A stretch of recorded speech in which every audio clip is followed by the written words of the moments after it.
like town council margaritas kind of thing. See, I got one supporter in the audience. Yes, there we go. It's May Day. All right, it's May Day. Yes. So, any rate, we're going to go ahead and reconvene the Parker Town Council meeting at 7:03 p.m. Council, please sign in. All council members are present. I know we've got some Girl Scouts in the room. If you ladies would come up front. Do we have any Boy Scouts, Cub Scouts in the room as well? Come on up, please. Any scouts under the age of 18? Come on down. Now, I know you guys knew you were going to be put on the spot, but you guys are probably like, what's going on? We were coming for our hour requirement, and then, now we're called down forward. You guys are here to lead us in the most important part of tonight's meeting. So we're going to have the audience stand, and you guys are going to lead us in the Pledge of Allegiance, okay? Honoring our nation and our flag. So here's how it's going to work. We're going to turn around and face the flag, and everyone in the audience is going to go quiet. We're going to wait for you guys, and as soon as you guys start the Pledge of Allegiance, everyone's going to kick in. All right, deal? All right, floor is yours. Pledge allegiance to the flag of the United States of America and to the republic for which it stands, one nation under God, indivisible, with liberty and justice for all. Excellent. Great job, guys. Way to go. All right. Now, ladies, don't sit down yet. Don't sit down yet. Because next item up is special presentations. You guys are going to lead, so we've got Megan, correct? She's actually gone right now. Oh, well, that's off then. Sorry. No, I'm just teasing. Lift the microphone up there, sweetheart. Is it on? Speak into it so we can. Yes. There we go. Okay. If you three would introduce yourselves and let us know what you've got to present to us. Okay, I am Bailey. I'm Lauren. And I'm Veronica. And we have a project on allergy awareness. And we have a speech we'd like to. Hi, we are Girl Scout Troop 1068, and I am Bailey, and this is Veronica and Lauren. We are working on earning our Silver Award. The Silver Award is the highest award for Girl Scouts of our age that we can earn. For our project, we have chosen to target all allergy awareness. We have made an informative pamphlet that we would like to present to you. Come on down. Thank you very much. Thank you. I know this oh too well. Make sure you give one to those guys there. Yeah. Is there anyone in the audience who doesn't suffer from allergies at some point? Raise your hand. Because we're just going to ask you to leave if you never suffer from allergies, right? It's not human to be in Colorado and not have some kind of allergies. Wow, this is nice. Very good nice. job. And ladies, will you have extras to leave at the back in case someone wants to grab one? Maybe. Not really? One. That's okay. We're still getting those. All right, no worries. Okay. Keep going, keep going. In our pamphlet, we've explained how cross-contamination can be life-threatening. The pamphlet also explains other information on how to be aware of allergies. Thank you. And do you have any comments, questions, or feedback? Council, any questions? No, but this looks Yeah, great. this is This is good. really nicely done. Yeah. I actually have a comment. I have a business, and in my business, I get asked a lot why I don't use almond milk. And a lot of people don't understand the risk of cross-contamination, and especially for children that are highly allergic to almonds. And it's really, really important. People don't realize the stuff that we take for granted, and it can be very deadly to some peaks. So well done. Good job. Yep. And to that point, I know you can't tell it right now looking at me, but I actually also own a business that produces beard grooming products for men. I usually have a much longer beard. And we don't use sweet almond oil in our beard oils, which a lot of companies do for that exact reason, because there are a lot of people that have allergies. Apparently, and I could be wrong on this one, but apparently if you're also allergic to cherries, you tend to also be allergic to almonds or something like. There's some correlation between the two. But as a cosmetic, we don't use that in our product for that exact same reason, so it's very important for people to know. So great job. Your brochure is fantastic, ladies. Thank you. Very. Thank you. Great job. Thank you, guys.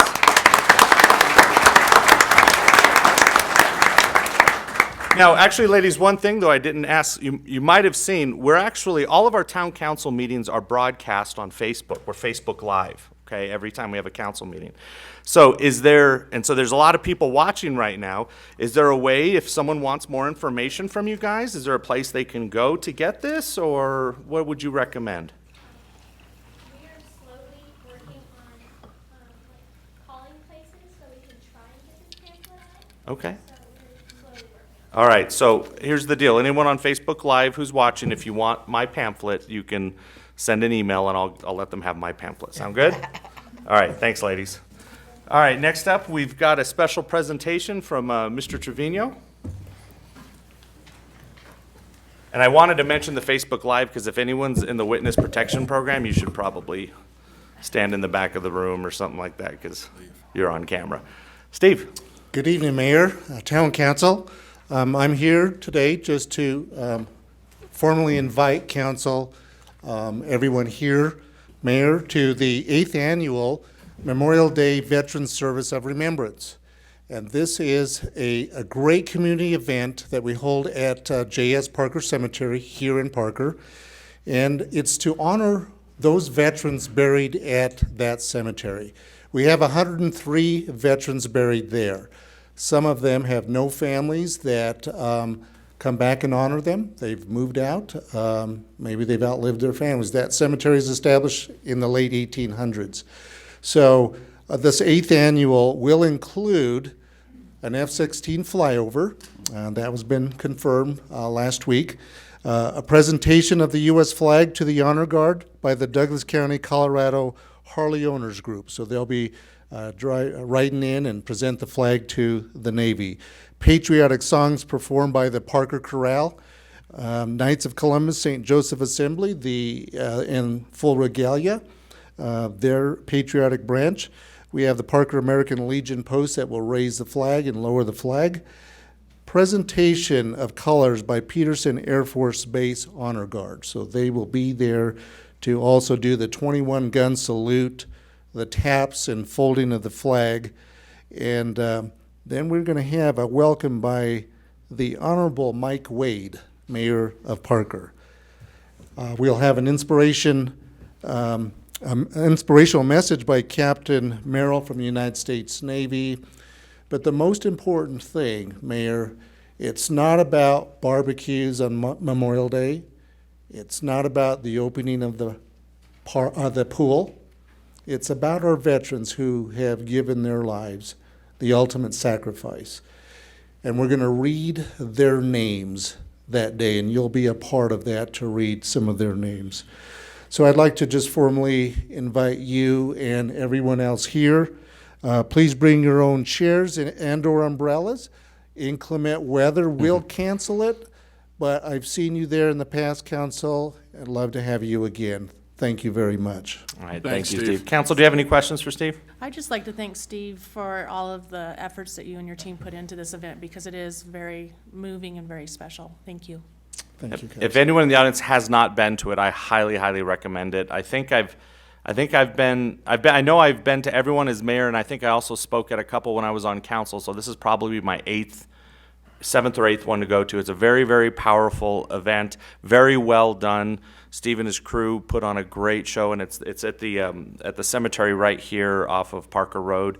Definitely come down and participate. So thank you very much for that, Steve. All right, next up is Parker Chamber of Commerce updates. Dennis, are you in the room? Not able to make it. All right, then we're going to go down to the Downtown Business Alliance update. Mrs. Mango.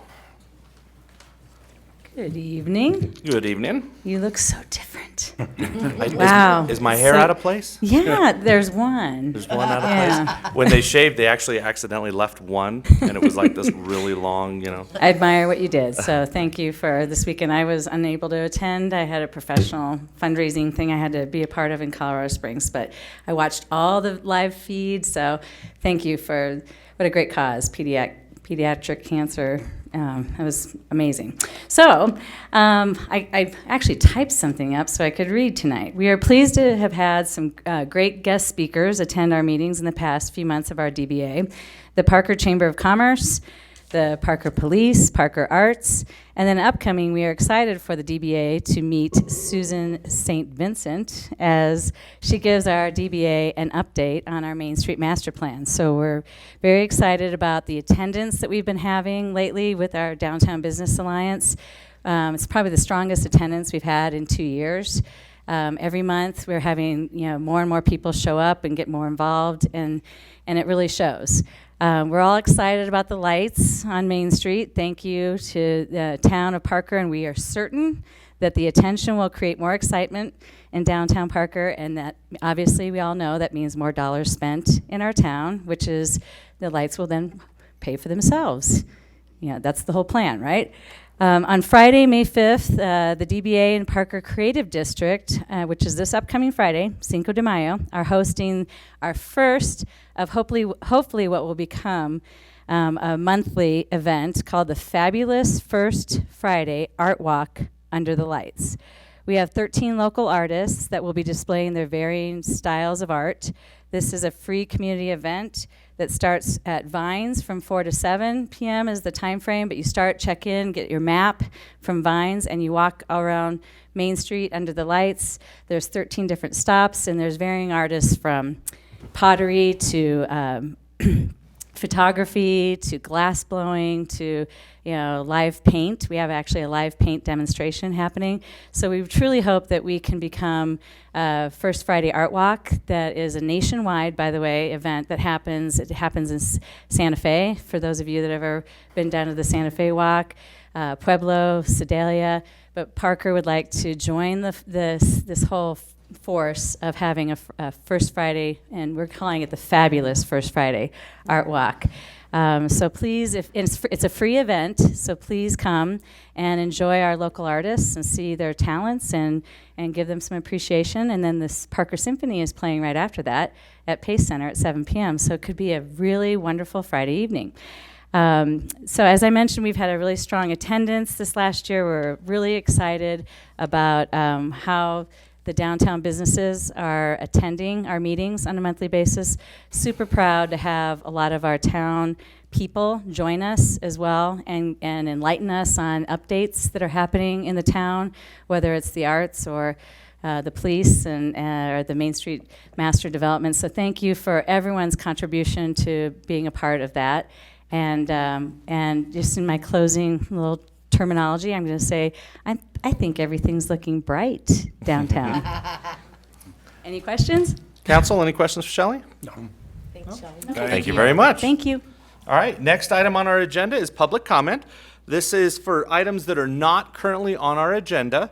So if you're here for an item that is on our agenda, whether it's 9A, B, or the continuation of C, 10, 11, 12, or 13, I have a feeling there's a few people in the room for the Pine Bluffs continuation. There will be, even though the Pine Bluffs hearing had public comment at the last hearing, opened and closed, I'm going to reopen public comment when that item comes up. So if you're here for Pine Bluffs, just sit tight. There'll be public comment at that moment. So this portion of public comment is for items not currently on our agenda. There is a 3-minute time limit. No action will be taken on the items. It's just an opportunity for you to come up and give a 3-minute comment. So at this time, we'll open up general public comment at 7:16 if there's anyone wishing to address council. Okay, seeing none, we'll close public comment at 7:16. Move on to reports, items, and comments from mayor and council. Mr. Dyak. Thank you, Mayor. You usually start with Councilmember Martin. I was I'm cut off a shaking little it bit. up, shaking it up. All right, last week, I participated in the town design standard discussion with Council Member Rivero. Great discussion. We're improving our design standards. We pushed that forward from 2018 to 2017 as a priority. Wednesday was the Dr. Cog Awards ceremony. As a board member, I was a host, but I was also a proud recipient. Parker won a Dr. Cog Metro Vision Award for their planning on the Main Street Master Plan and East Main Vision Plan. Let everyone know what Dr. Cog is, that it's not a physician. Dr. Cog is the Denver Regional Council of Governments. It's a 56-member municipality organization. That what we do is we regionally plan. We also take care of transportation at a regional level. and we deal with the Area Agency on Aging as well. So kudos to our community development staff, John, Bryce, and the many who worked on this. Let's see here. Arbor Day celebration, Saturday morning in the rain and sleet. Our rec staff put on an Arbor Day celebration. We were very uncertain as to what it was going to look like, but when I left, there was approximately 50 people there. So flipping flapjacks free does not hurt. And also honored to attend Shave the Mayor, but I'll leave that to the mayor to discuss further. Debbie? I also attended the DRCOG event, and I represented the aging population. Parker was well represented. I had a partnership with Douglas County Housing Partnership meeting.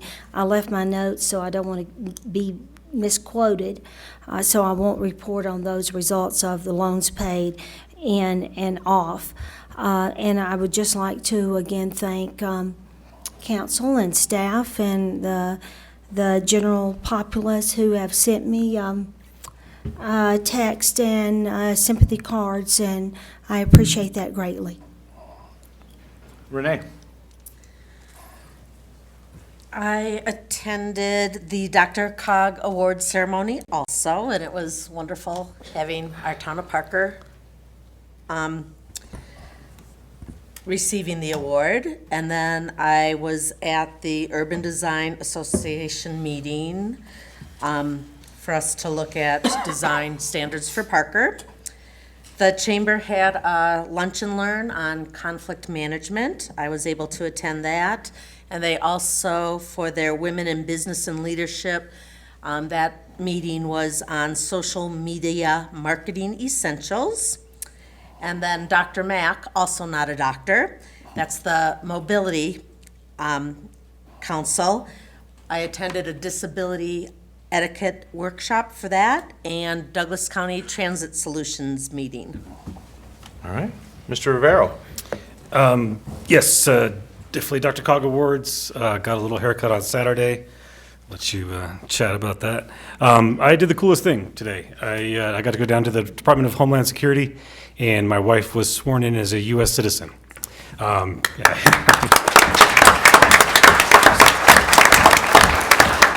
She's watching on Facebook, and I know she knows I'm probably going to tear up a little bit. But it was really it was quite an event. I had been once for her parents, and then when I was a kid, we took a field trip to the State House to watch my teacher get sworn in. She was from Quebec, and just really enjoyed it. There were probably 60 new citizens there from 31 different countries. Absolutely an amazing ceremony. And the coolest thing was that my kids got to lead those new citizens and their families in the Pledge of Allegiance. And I got pictures, and it's really cool. So quite a memorable day for me. Here's half of a clean tissue. I don't know. She took that out of her purse. I don't know how clean Gave that. the other half to my granddaughter earlier. Amy? Okay, I as well attended the DRCOG annual dinner, and that was a very nice event. And again, just kudos to our staff for all the hard work they do. Proud of you that evening. And also attended the monthly Chamber Board of Directors meeting.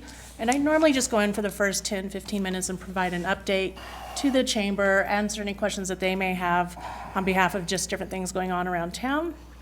I also had a business retention visit with Sky Zone. And basically what we do is council will partner up with staff members and go around and just meet with different businesses in town just to kind of touch base, see what challenges they may be having, answer any questions that they may have, talk about different programs that may be beneficial to their business. And we just want to really reach out and make sure we do that on a routine basis throughout the year. Also, and it's great because over at Sky Zone, they say that they do employ about 55 people here in the town, which is quite a bit. And a lot of those obviously are students here in town, so it's a great high school job apparently. A lot of their retention of employees has been around a 2-year period.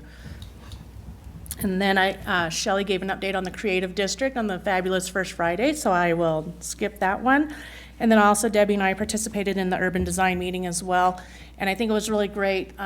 They're taking notes, getting a lot of input. I think a lot of us have different ideas on behalf of what the citizens have expressed to us for what they'd like to see as far as design standards. And so it was a great opportunity for us as council to represent the community during that time.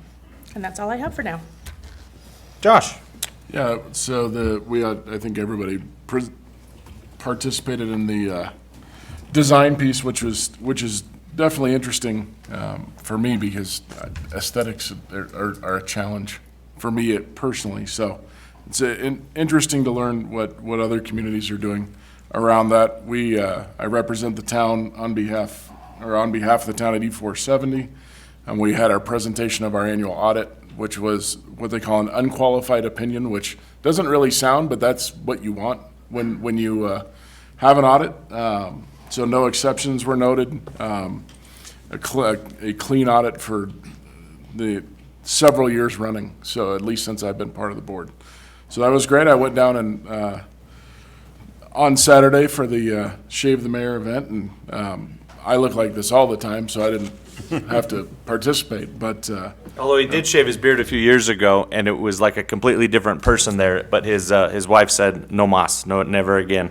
So what mama says happens, so he's keeping the she beard. hadn't seen me without a beard for about, I think, 12 years, and advised that she would prefer to not ever see me without it again, so.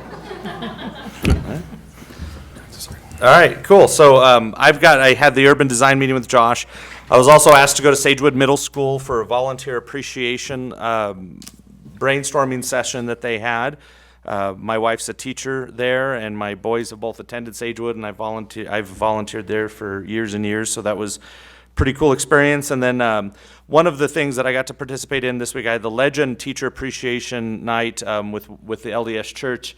It's interesting, the LDS Church here has teacher appreciation nights for all the high schools, and it's an opportunity for the members. I'm Catholic, so I hope I don't screw up saying the wrong terminology on this, but not parishioners, but the members of the LDS Church who are teenagers have an opportunity when they're seniors to honor a teacher or a coach that has influenced their life in their high school or middle school career, or just life in general. And I've gotten to speak for the last 5 years at these, and it's just a really, really cool event. And this year was a Legend High School's event. And it's interesting having done it I've done it as 5 years as mayor, and I did it a couple years as a council member, and you see some of the same teachers kind of over and over and over again. But it's just impressive to see how much of an impact these teachers have on these kids' lives. It's really, really cool. We also had the the Parker Arts donor lunch recognition this last week. Councilman Rivera was there as well. Any other council members? John was there as well. And it's just an opportunity. It's the first time that the Parker Arts Department has done this, where they've had a lunch, an appreciation lunch for donors. And they have donors that range from like the $100 level all the way on up. And it's a great way to recognize their contribution to arts and culture in the town of Parker. Also had the Home Stars ribbon cutting for the Parker Chamber of Commerce that I was at as well. That's a new business here in town. And then on Friday, with Parker Adventist Hospital, attended Secor, had a lunch, kind of a brainstorming lunch with partners in the area to talk about the challenges that they have with them growing in the services they provide the communities and how they can be a better community partner, from homelessness to poverty to abuse and everything in between. It was actually, I've worked with Secor many times, and it was actually very eye-opening to go in and get to see that. And then last but not least, if you were living under a rock, you probably didn't know that this last weekend there was an event that I have every year. This is our 5th annual Shave the Mayor fundraiser for pediatric cancer research. It's a benefit for the St. Baldrick's Foundation. Had our first one 5 years ago, and our goal back then was to raise $5,000 and have 10 people shave their heads to do that. And we ended up having about 15, 20 people shave their heads, and we raised about $8,000. Every year the event's grown. Last year was a little bit smaller than the year before. The most we'd ever raised in the past was not last year, but the year before we raised $34,000. This year, there's 2 young men who are really the inspiration for this. One of our town employees, her son has cancer, and he was the first inspiration. And then a year after that, we found out that another young man I knew who went to Sagewood Middle School and then to Legend High School, his name was Dalton Levine, was diagnosed with cancer as well. Dalton fought very hard and unfortunately lost his battle with cancer last year. So in Dalton's honor, we wanted to really do it up big, so I set a big, huge, grandiose goal of getting 200 people to shave their heads and to raise $100,000. It was quite an experience, especially at the last minute. I know in the room we've got a couple. Todd, would you stand up? Dwayne, are you in the room? He's in the back. Dwayne's already standing up. Come forward a little bit. John Fusa, are you in the room? One of our town employees? John Fusa's not. He's hiding upstairs. Josh Rivero. Jim Serapis, you're already bald, so you don't count. Just kidding. Along with these gentlemen and about 100 other people, we shaved our heads, our beards, and all of this to bring awareness. We raised, the numbers are still being counted, but we should clear $75,000 raised for pediatric cancer. I will say Todd's team, I believe, raised the most for a team, but the real kind of cool story about this is a young gal in fourth grade here in Parker named Jude. And Jude is I hate to say this because I'm a huge Colorado Rockies fan, but Jude is a Washington Nationals fan. Stop. And her favorite player is the left fielder, Jason Worth. And the reason is, last year when she's always been a Nationals fan, but last year at the game, one of the games she was watching, the camera happened to be on Jude, just cute little blonde girl, glasses on. Camera happened to be on her when Jason Worth got plunked at the plate. And she went, in terror, thinking that he got hit in the head. He just took it in the shoulder. Well, the announcers, Ryan Spielborg, and I don't know who was announcing them that night, were talking about, did you see this girl? Wow, she was really, well, Jason heard about this during the game, signed a bat, and had it sent to her in the stands. So she waited after the game for him. They got to meet. She went to the next game as well, ran after the bus to wave goodbye, all this kind of jazz. They actually became friends. Well, flash forward to this year, and she goes out to the game for batting practice, and he recognized her right off the bat, came up, got a picture with her, and in that first game, while he was playing, took a ball, ran it over, signed it, and tossed it over to her. That got picked up on ESPN and MLB.com, and they ran a news article online about her and Jason. And then the Washington Post the next day ran an article about Jude because she was also shaving her head for Shave the Mayor. So in 3 days, she went from $400 in donations, and her goal was $750. She went from $400 to over $11,000. I've never seen so many Nats fans donate $25 and $5 and this and that at a time. In fact, the Washington Post did a follow-up article on her today and promoted the event, so I'm sure there's probably a little dough that's even come in since then. So Jude was wonderful. Go online and my Facebook, you can see her getting shaved and a whole lot of us getting shaved.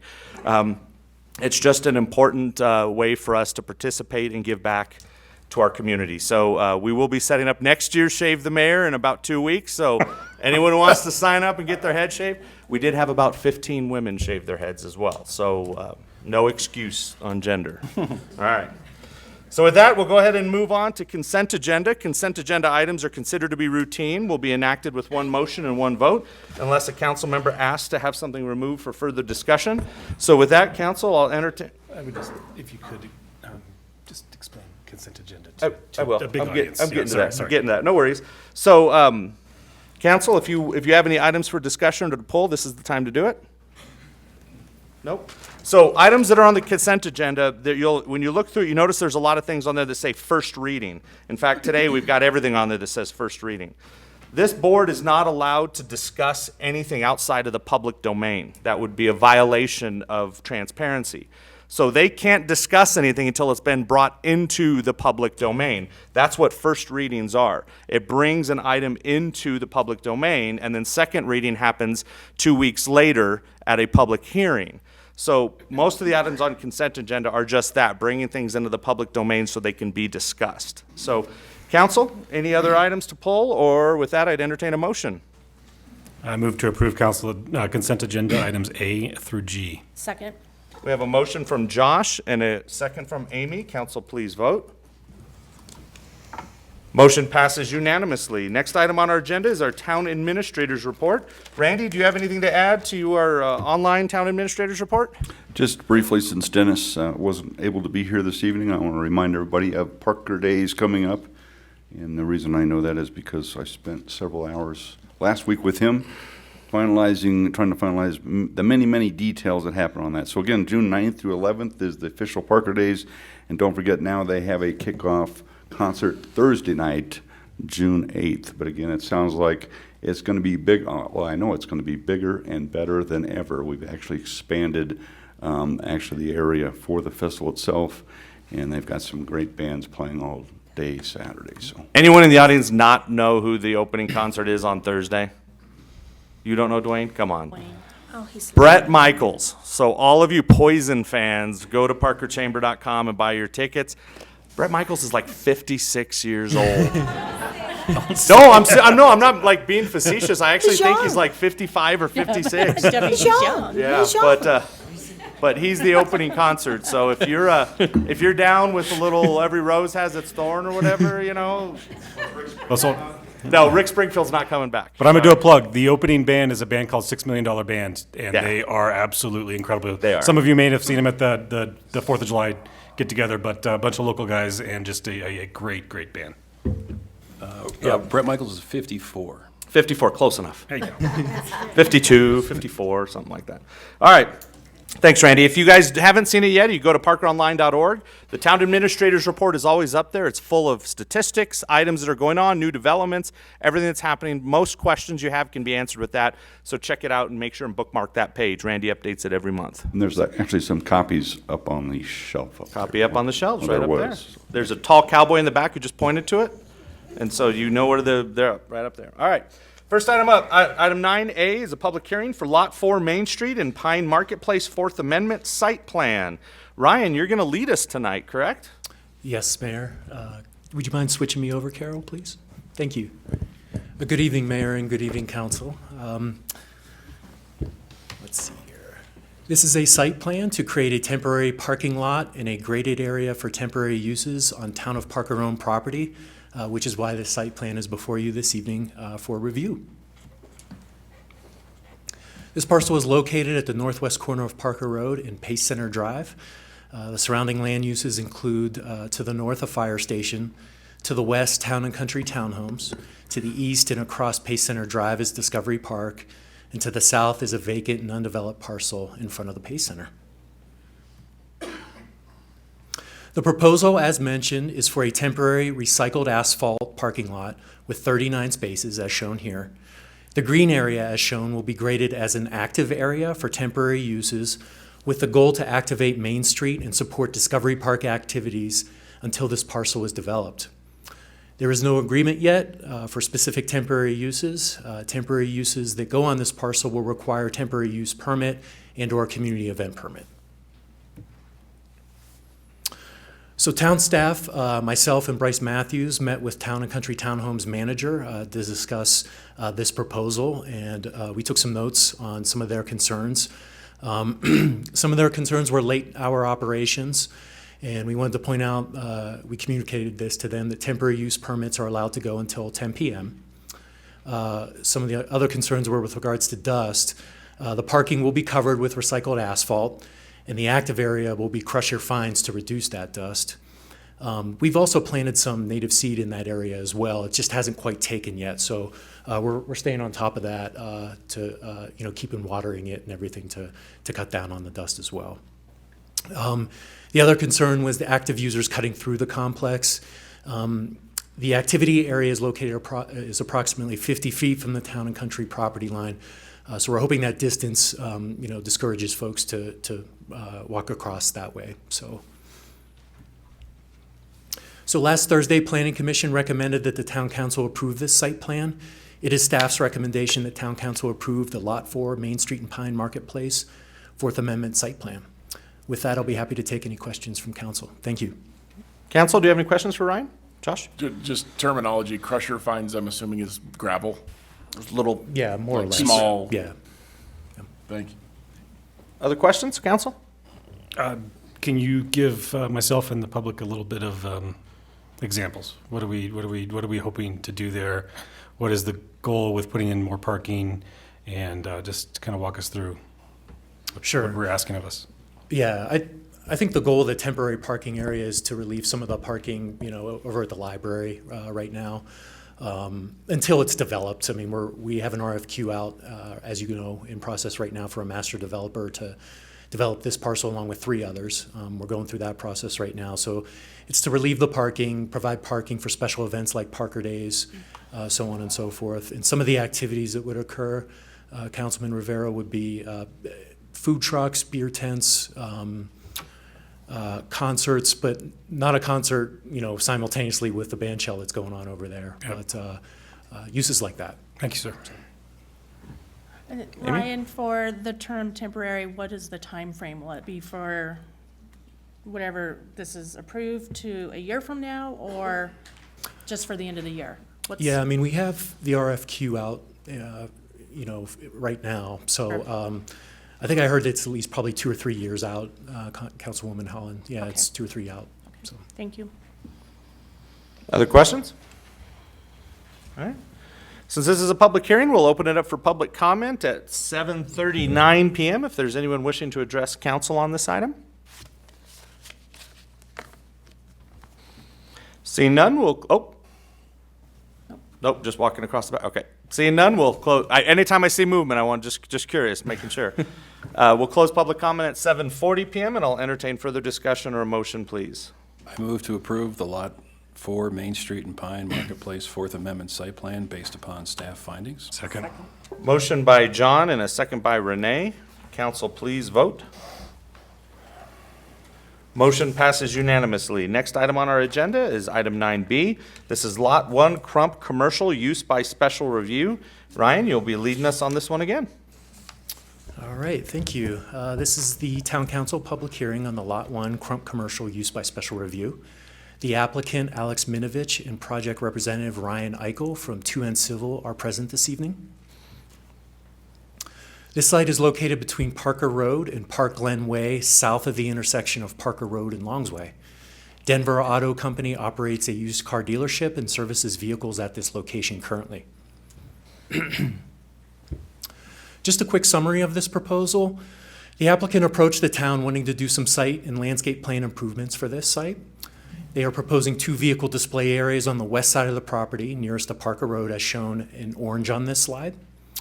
Each of the display areas will be able to accommodate 1 to 4 vehicles depending on the size of the vehicles and configurations of how they'd like to display them.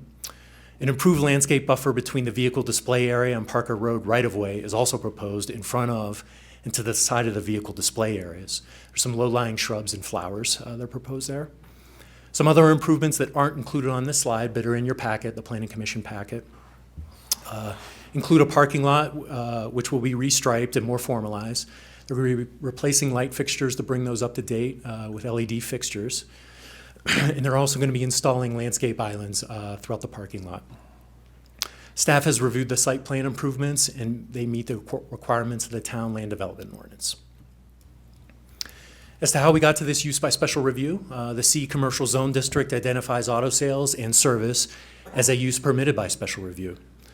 This was an approved use by special review at one point in the 90s, but the ownership has changed. Use by special review approvals run with the ownership so that the applicant approached the town to do the site plan improvements. We wanted to give them an opportunity to come into conformance. The site, landscaping, lighting improvements bring that use into legal conformance with the land development ordinance and improves the aesthetics of the site. And of course, with all use by special review requests, staff reviews against those 9 use by special review criteria. Staff has found that the site will be adequately landscaped and buffered, and all 9 use by special review criteria have been met. The applicant has met all the legal noticing requirements for the public hearings. In April, Planning Commission recommended that the Town Council recommend the approval of the use by special review request for this use. With that, I'll be happy to answer any questions council members have. And like I said, Ryan Eichel as well as Alex Minovich is here. So thank you. Council, any questions before we invite the applicant up? I mean, outside of really a facelift, the actual operations that are going on there aren't changing. No, sir. Council, any other questions? I'll wait for the applicant. Okay. If the applicant's here, we'd love to have him up. Gentlemen, if you could state your names and address for the record, please, and if your name has any strange spelling, please spell it. Sure. Good evening. My name is Ryan Eichle. That's Eichele. I'm with 2N Civil, 6 Inverness Court East, Suite 125 in Inglewood, Colorado, 80112. I'm available for any questions you may have. My name is Alex Minovich, Minevich. Address is 10672 South Parker Road, Parker, Colorado, 80138. And I would be happy to answer any questions anyone would have. Can you go back to the slide, the overview? I guess my only question is, I absolutely love the landscape and the improvement there, but isn't that contradictory to displaying the vehicles?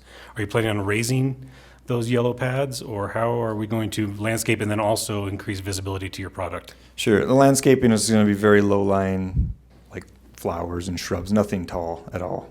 Okay. That would, It would hinder the, Yeah. the vision? yeah. Okay. And then currently, are you planning on expanding closer to Parker Road? Nope, everything is within the property boundaries. Okay. Council, any other questions? Gentlemen, thank you very much. Since this is a public hearing, we'll open it up for public comment at 7:45 PM if there's anyone here to address council on this item. Seeing none, we'll close public comment at 7:45 PM, and I'll entertain further discussion or a motion, please. I move to approve Lot 1 Crump commercial use by special review based upon staff findings with the 4 conditions contained in the staff report. Second. We have a motion by Josh Rivero and a second by Amy. Council, please vote. Motion passes unanimously. Since there's no one here for 9C, we'll just jump to 10. Oh, come on, I was expecting a little more than that, jeez. Just seeing if anyone was really awake or not, gosh. All right, so next item up is item C. This is the Pine Bluffs Filing 2 Minor Development Plat. This is a continuation from a previously held public meeting. Tonight, what is in this item is the minor development plat and subdivision agreement. And our town attorney, Jim Maloney, is going to be the leader tonight. Mayor, I don't know if you're going to go into any background concerning the 3-minute limit and. I will when it comes to public comment. Thank you, Mayor and Council. Just by way of background, on February 21st of this year, the Town Council held a public hearing concerning Pine Bluffs Filing Number 2. This included the minor development plat, the subdivision agreement, and ordinance number 1.495. This is a bill for an ordinance vacating a portion of South Tallman Drive located within Rampart Station Filing Number 1. Following the public hearing, which included a presentation by town staff and the applicant, as well as testimony by 35 members of the public, over a 3-hour period of time, the town council approved a motion to continue this matter to July 17th of this year. For additional information and for further study, including but not limited to density calculations, traffic, access points, parking, fencing, and schools. On March 13, again following the February 21st Town Council meeting, staff sent a letter to the applicant requesting the additional information. Also on March 13th, legal counsel for the applicant sent a letter to the town requesting in part that the Town Council reschedule the public hearing to an alternative date as soon as feasible.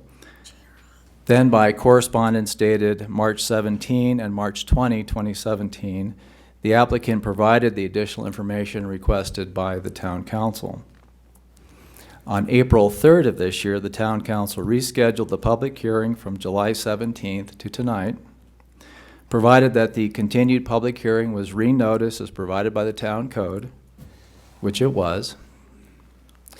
The purpose of tonight's continued public hearing is for Town Council to consider the additional information that was requested on February 21st, and that information is in your agenda packet this evening. The additional information, which includes the correspondence that I described, also includes 2 agreements that had, and I want to emphasize had, a bearing on the zoning for the property in 2003, but not the current minor development plat for the property. The first agreement was between the town and the property owner. The second agreement was between the Preston Hills Homeowners Association and the property owner. These 2003 agreements are significant for the reason that the issues related to the additional information were addressed in those agreements with the active participation with the Preston Hills HOA when the property was rezoned in 2003 to allow multifamily at this location. What is important to note is the additional information, while important to the zoning of the property, has little bearing on the current application for a minor development plat. What you're actually considering tonight is the creation of a 22-acre lot, not what goes on within that lot. That was decided in 2003. The only criteria that the town council can consider when reviewing a minor development plat is contained in the town code.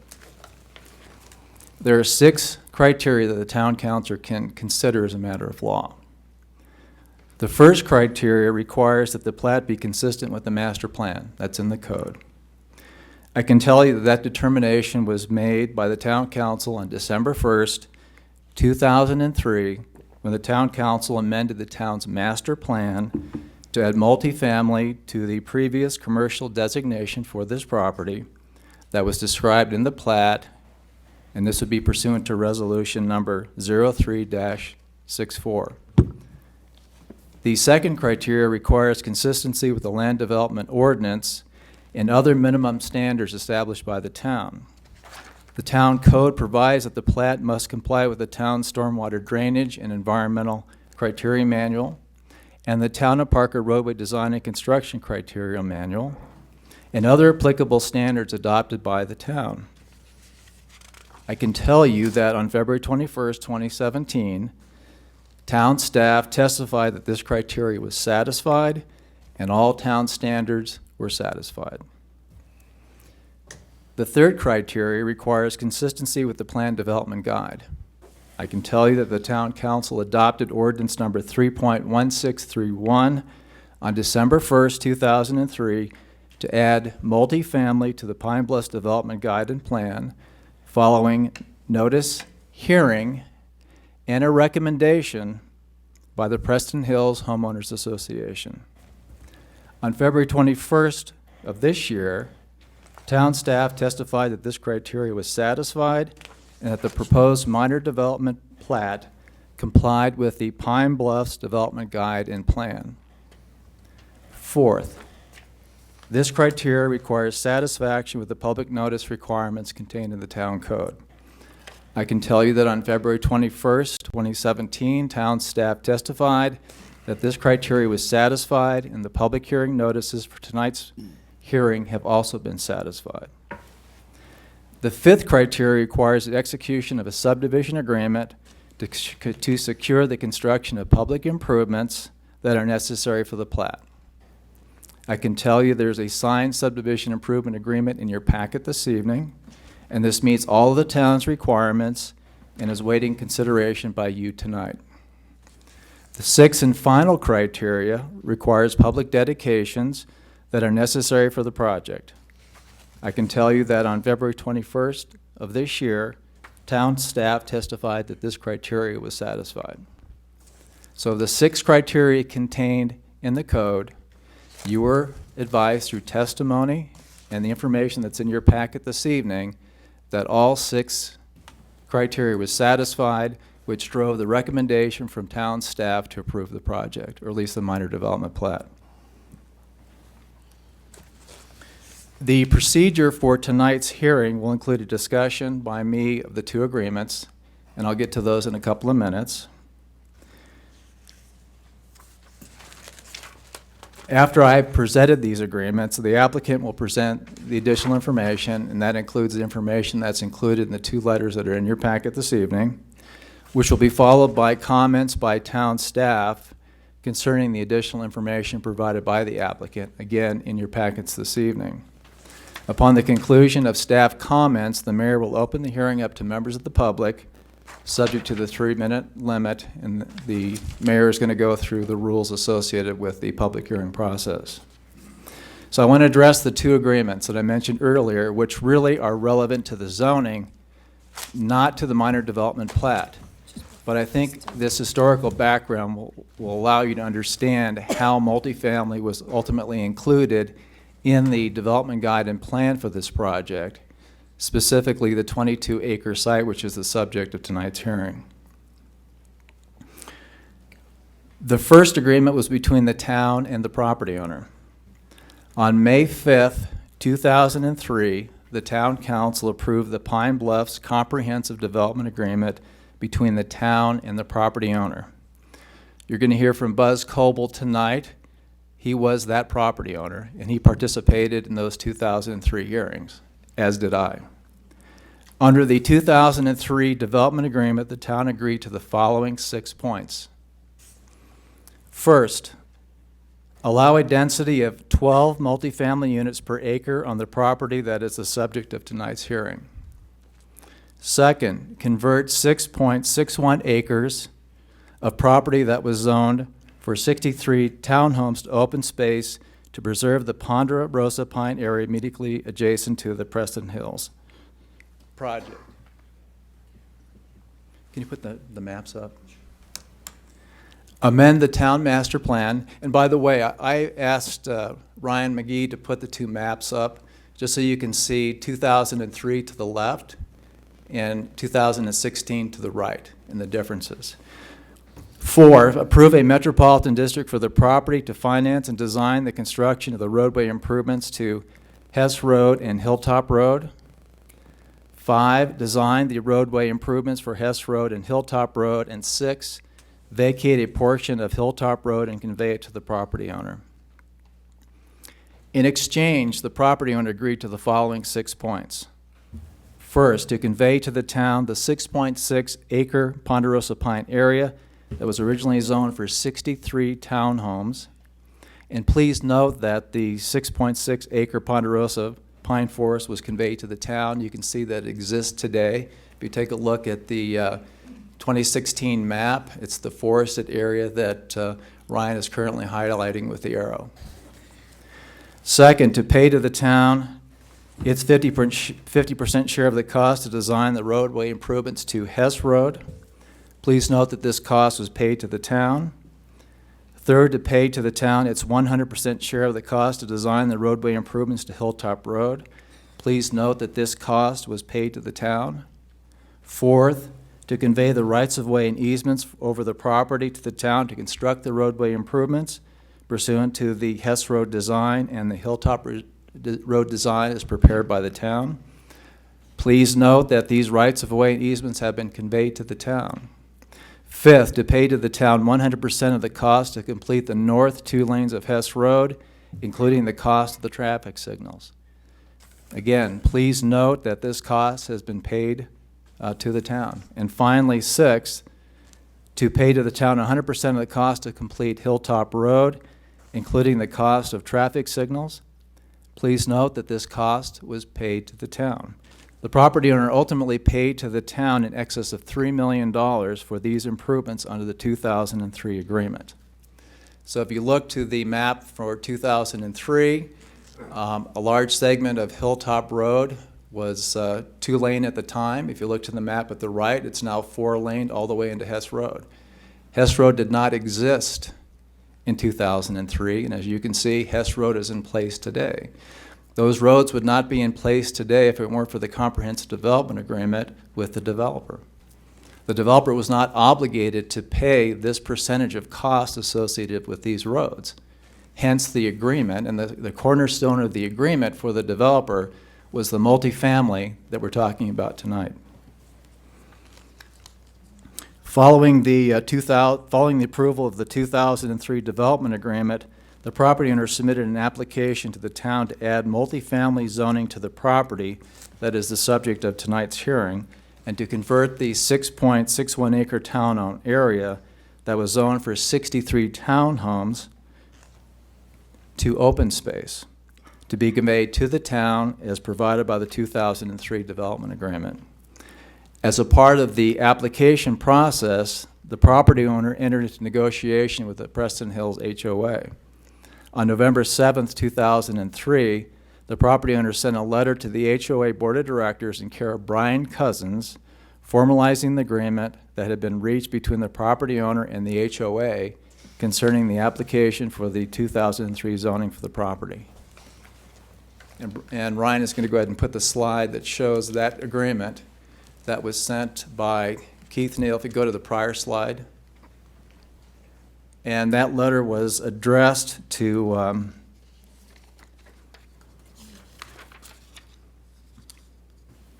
the Preston Hills HOA Board of Directors, Kara Brian Cousins, and it was dated November 7th, 2003. The letter concludes, I believe the above conditions accurately reflect our agreement. As discussed, please confirm our acceptance of these conditions and support of our rezoning efforts in writing. The letter itself talks about agreements that were reached concerning height restrictions, creating a linear park area, advanced landscaping, and by advanced landscaping, landscaping above and beyond what was contained in the Town of Parker Code, maximum dwelling units, and additional commercial use restrictions. In other words, there were several commercial uses that were contained in the zoning for this property prior to December of 2003 that the Preston Hills HOA found to be objectionable. Those uses were stripped out of the zoning. On November 10th, 2003, John Henkins, president of the HOA, sent a letter to Patrick Mulready, senior planner for the town, confirming an agreement had been reached with the property owner concerning the application of the 2003 zoning for the property. This letter was sent to Mr. Mulready on November 10th, 3 days later following the letter sent by Coble and Company, indicating that there was agreement on the points that were addressed in the Coble letter. And I'd like to read one of the paragraphs, the second to the last paragraph. It says, with the process of negotiations over proposed land issues can easily become contentious due to many competing objectives, it is important to point out the necessity for good faith negotiations between developers, governments, and homeowners. We would like to thank Keith Neal of Coble and Company for his professionalism and his time. Without Keith, negotiations would not have been possible.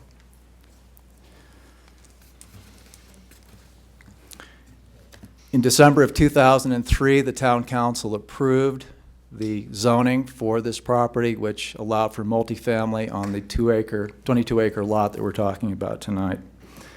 As a part of that approval, the Town Council eliminated certain commercial uses as requested by the HOA, reduced the residential density as requested by the HOA, imposed height and setback limitations as requested by the HOA, and provided for enhanced landscaping in excess of town requirements as requested by the HOA.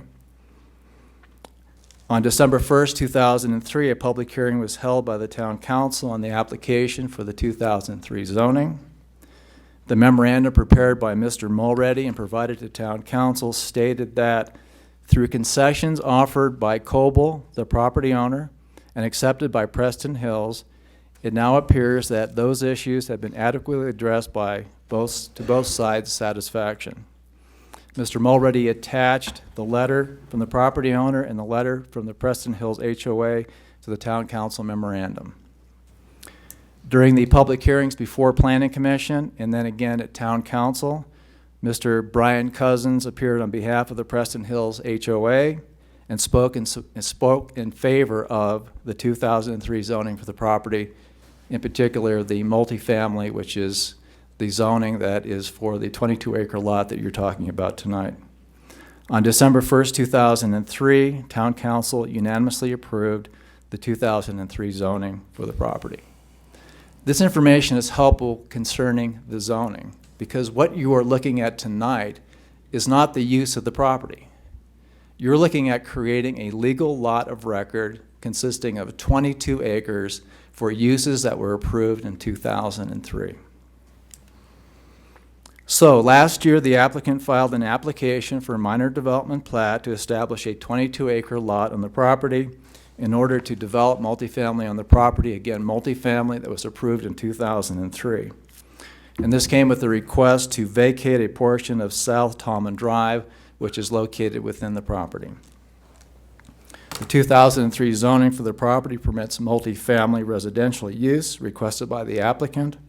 And the applicant, and the application complies with the use, bulk, and minimum lot area requirements contained in the 2003 zoning for the property. As I indicated, on February 21st, the Town Council held a public hearing on the application.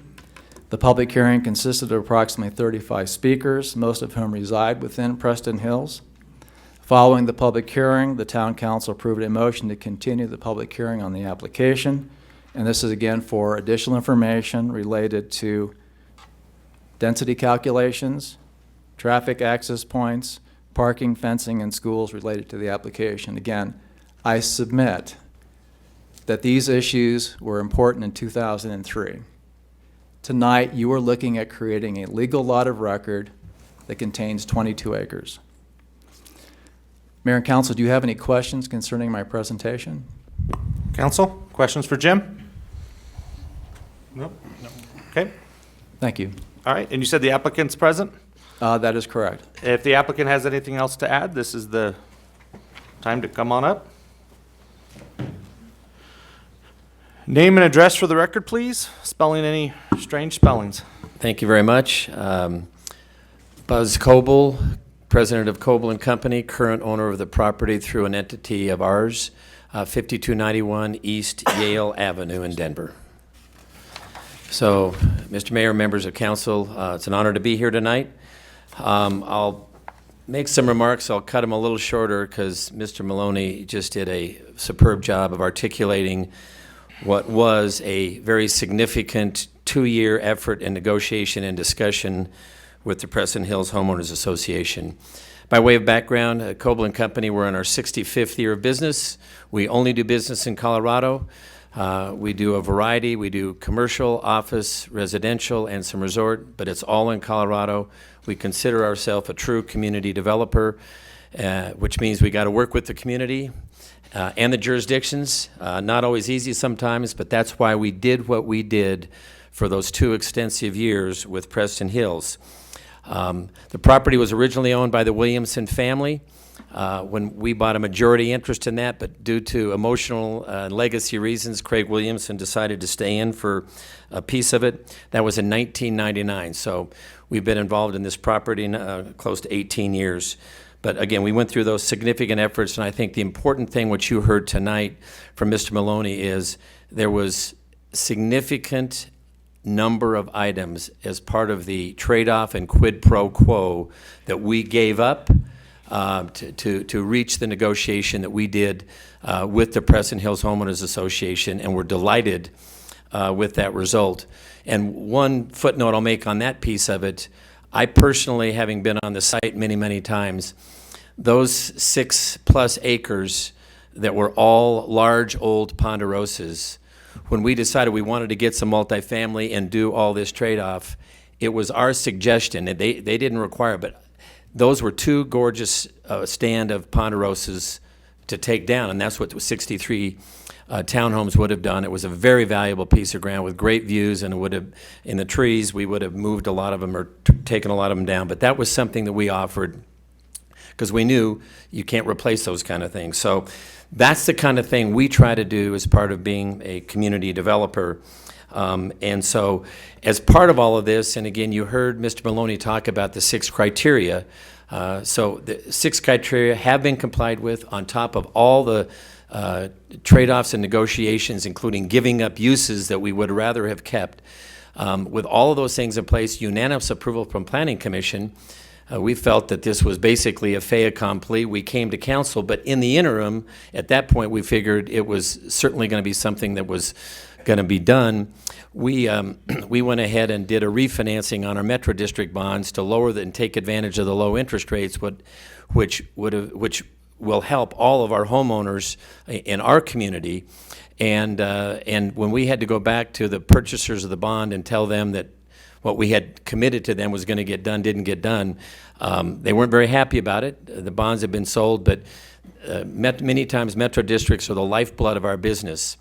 And with that, I hope that there's no significant adverse consequences to us. But we did that just to try and help our homeowners out.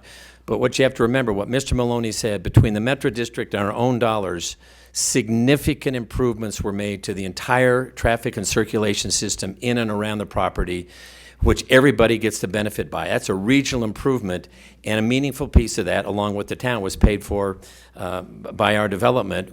We extinguished Tallman, the road there that many people didn't want to have coming off Parker, that would have taken people all the way through our property and potentially through Preston Hill. So we did everything that we were asked to do to try and mitigate any of the concerns related to the property. So I'll leave you with that. You've heard a very good explanation, other than a couple other things. I mentioned we're 65 in our 65th year.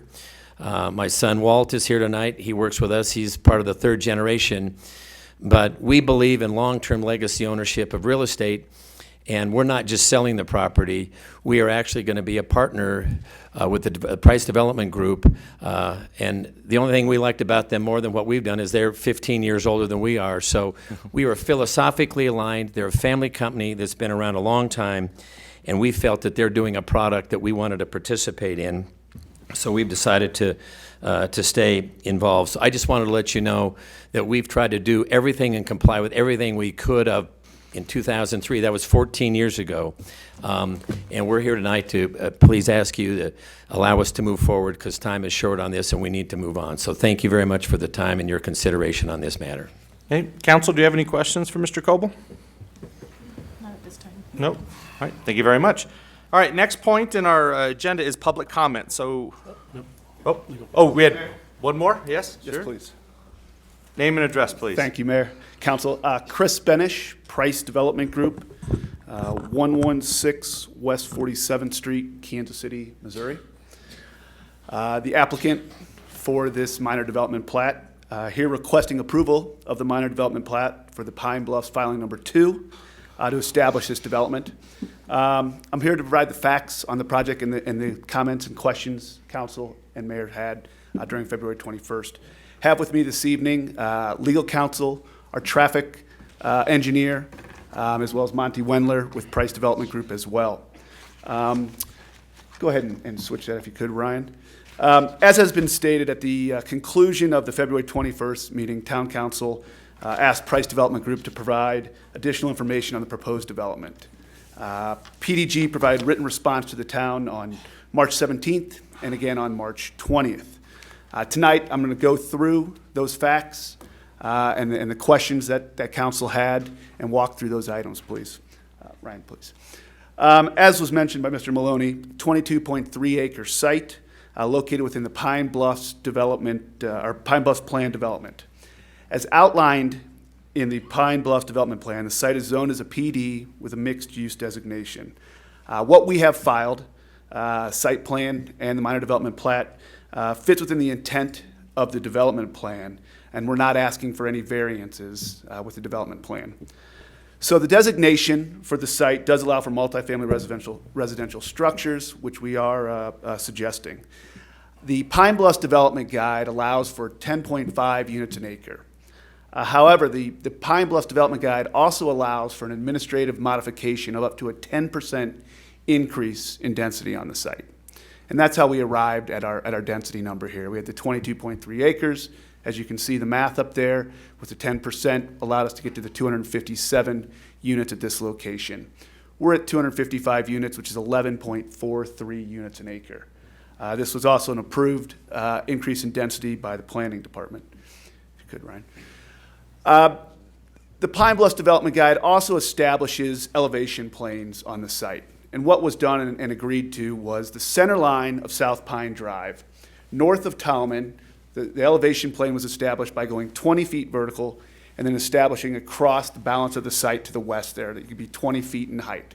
South of Tallman, that is center line 25 feet and then across the balance of the site there. Our first, well, I guess we'll go to a site section here in just a minute, but the current plan shows north of Tallman, our clubhouse is actually 11 foot 6 inches into that 20 feet. Our first building, building 1, is 18 feet 4 inches. Another building, building 2, is 17 feet 3 inches. That's all north of Tallman.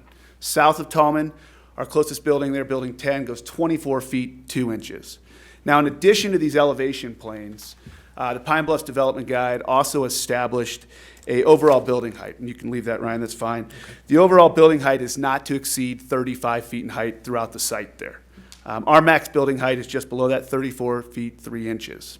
Now, what you have on your screen here is a site section illustrating the clubhouse, Building 1, Building 2, north of Tallman, and then Building 10 south of Tallman. And it shows that dotted line running across all those sections, illustrates that elevation plane. And as you can see, those buildings are all below that elevation plane. So, we can go ahead, Ryan. The Pine Bluffs Development Guide also established setbacks for the development. The front yard at South Pine Drive, north of Tallman, required a 40-foot setback. South of Tallman, a 20-foot setback. Both the side yards, the north and south side yards, was a 5-foot setback. And then the rear yard at Colorado 83 Parker Road, 40 feet. We can flip to the next, and I can point out the closest buildings here. So the closest buildings, we have the South Pine Drive. You see the clubhouse right there in the center, leasing club. That is 104 feet setback from South Pine Drive, okay? That's our closest building to South Pine Drive, north of Tallman. South of Tallman, Building 10 there, that actually sits 49 feet back at the corner to South Pine Drive. On the south there, Building 10 is also our closest to the south property line, and that sits 59 feet from the south property line. On the north, Building 1 is our closest to the north property line, and that sits 61 feet back.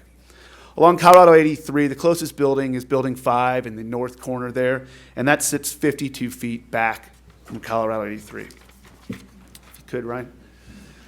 Now, additional items in the Pine Bluffs Development Guide which were mentioned were open space, parkland, and enhanced landscaping. The open space was previously satisfied by the Pine Bluffs Development Plan and the land set aside. Parkland, based on code, our parkland requirement for the site is 3.54 acres for the site.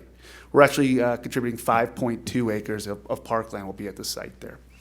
Now, enhanced landscaping, when I talk enhanced landscaping, I'm speaking as it relates to the Pine Bluffs Development Guide, which requires that in the 40-foot setback along South Pine Drive.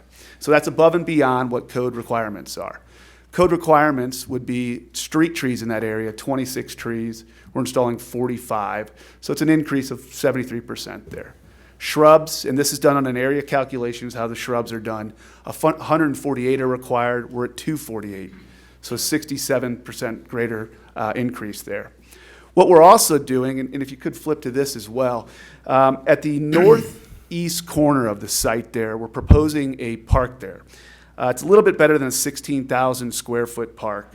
It's going to have a shade sail, picnic table, log steppers, log walk, log jumps, landscape boulders, and all be accessible from the sidewalk along South Pine Drive, sidewalk to the north, and sidewalk from the property. So that's going in there as well. Now, one of the other notes that was mentioned, if you could just go back one, please, one more, please. We recognize there could be an opportunity for additional enhancement along this 40-foot setback there. And one of the things we'd like to do is engage Preston Hills on what else that would be, to have some additional enhancement within that 40 feet linear area there. Please, Ryan. Now, stepping away from the Pine Bluffs Development Guide, but yet a question that was asked by council, or a number of questions that were asked by council, was parking. And if we can look at the parking code, what would be required at this site are 388 parking spaces. And that's just done, as you can see how the math is worked there, but what would be required is 421 spaces at our development. 125 of those which we're having in garages, 296 are surface parks. So the 421 that we're providing is in excess of the 388 that are required. That's 1.65 per unit, or 1.07 per bed. The current site plan, which is still under review, also shows 3 access points to the site. We have 1 access point, and I think we might have a next slide that shows, I'm wrong, I'm sorry, just go ahead and go back. But you can see, yeah, that's fine. 1 access point at Tallman Drive there, just kind of in the middle of the site. Another access point at the south, closer to the church on South Pine Drive, and then a third access point at Solar Circle and Sunway. So 3 access points into the site there. A question also asked by council was, go ahead and flip, Ryan, was pedestrian safety, or what I'd like to refer to as more or less some of these road improvements which we'll be doing as part of this development. South Pine Drive today is currently a 2-lane asphalt road with a sidewalk on the east side. We'll be expanding this to a larger road similar to what's in place in front of the CenturyLink building. So it'll be enhanced to that level there. And then in addition, we'll be constructing a 5-foot sidewalk along the west side. So there'll be sidewalks on both sides of South Pine Drive there. We will also be constructing an 8-foot wide trail or sidewalk along Colorado 83. The church to the south did install that, so this will be a connection to that in hopes that continues north further into town. We are also constructing sidewalks along Sunway and Solar Circle. And then if you flip to the next page, it's harder to see, but you can see that we're providing striping as well at the intersections there. So we have striping at South Pine and Solar Circle, Tallman and South Pine, and then also at our southern drive entrance into the site. Okay. It was also requested to get some information on conversations and negotiation and commitment with Douglas County School District. Now, the Douglas County School District calculations on land required for a project of this size would be 2.244 acres. Now, obviously, Douglas County recognized that's not enough land for a school. So what we're doing would be a fee in lieu or a cash in lieu to the school district of a little bit better than $360,000. In addition to that, they've requested a capital mitigation fee. That capital mitigation fee is a little bit better than $49,000. Price Development Group accepts this commitment. Douglas County School District accepts this commitment, and they've signed off on this commitment. Traffic impact, and I know this is one that we'll have some questions on here, and as I mentioned, our traffic engineer is here as well to further address any of these. The traffic study was actually outlined, the scope was actually outlined and established by town staff. The traffic counts supplied to us by the town of Parker were at South Pine Drive and Hilltop, South Pine Drive and Colorado 83, and Tallman and Hilltop. These were all taken in March of 2016. We were asked to study 2 other locations. That was South Pine Drive at Solar Circle and South Pine Drive at Tallman. Those were taken in June. Now, I say this because our engineer adjusted up those locations because they were taken in June by roughly 32% to account for school not being in session. So an upward adjustment there. Now, the traffic study shows very little impact to the existing streets, and I'm going to walk through just simplistically here the operational grades of the 3 intersections that are that front the property there. South Pine Drive and Hilltop today operates at a B. With the development, it continues at a B, and in 2036, it's still a B. South Pine Drive at Tallman today is an A. With the development in place in 2018, that does drop to a B. On 2036, it maintains a B. South Pine Drive at Colorado 83 is an A today, an A at 2018 with the development, and a B in 2036. The report actually did not recommend any additional operational adjustments to any signals. That said, in conversations we've had with the engineering here at Town of Parker, I do know that, and they can state this, that they will analyze these intersections in the future, and if operational adjustments are required, that'll be made. Now, I know it was questioned on what kind of traffic and what the amount of traffic would be going eastbound through Preston Hills. Really, the only reason for traffic to head eastbound would be for the schools. Most of the traffic actually would be heading South Pine Drive, either to Hilltop to get onto Colorado 83 or just around South Pine Drive to the south to get onto Colorado 83. The report actually outlines that only 5% of the traffic from the project would be heading eastbound. Okay. I think it's important also to note the outreach that we did do during this project. We've been working on this since January of last year. Really got to our first submittal over the summer and had an initial meeting with neighborhood representative on May 31st of last year. Had a follow-up prior to our site plan submittal in August 19th of last year. Then in October, we did conduct a neighborhood HOA meeting, which about 40 persons did attend. As I mentioned, we are open to having another conversation as it relates to the enhancements along South Pine Drive there. So want to put that out there. Now, Price Development Group, that's perfect, has spent numerous hours, obviously, researching the market. We've also engaged other third-party feasibility experts to determine not only the viability of this opportunity, but the success of this opportunity. And all demographics and forecasts do support this development. We do recognize the referral agency comments and conditions as outlined in the staff report. We request your approval for the Pine Bluffs filing number 2 minor development plat this evening. I'm here for the evening, obviously, to answer any more questions, as is my team. I do appreciate your time. Thank you. Okay, thank you, Chris. Council, do you have any questions for Chris? No? All right, thank you very much. Do you have anyone else in your group to present? No. Yeah, Mayor and Council, I just have one more slide to present, Okay. please.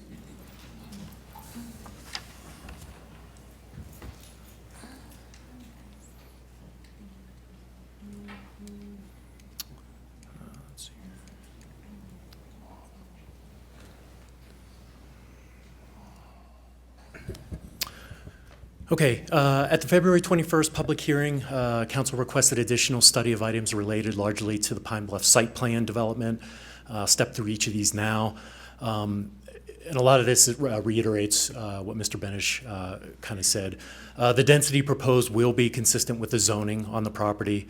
The traffic impact study and access points adheres to the town's requirements and meets the town's access spacing criteria, respectively.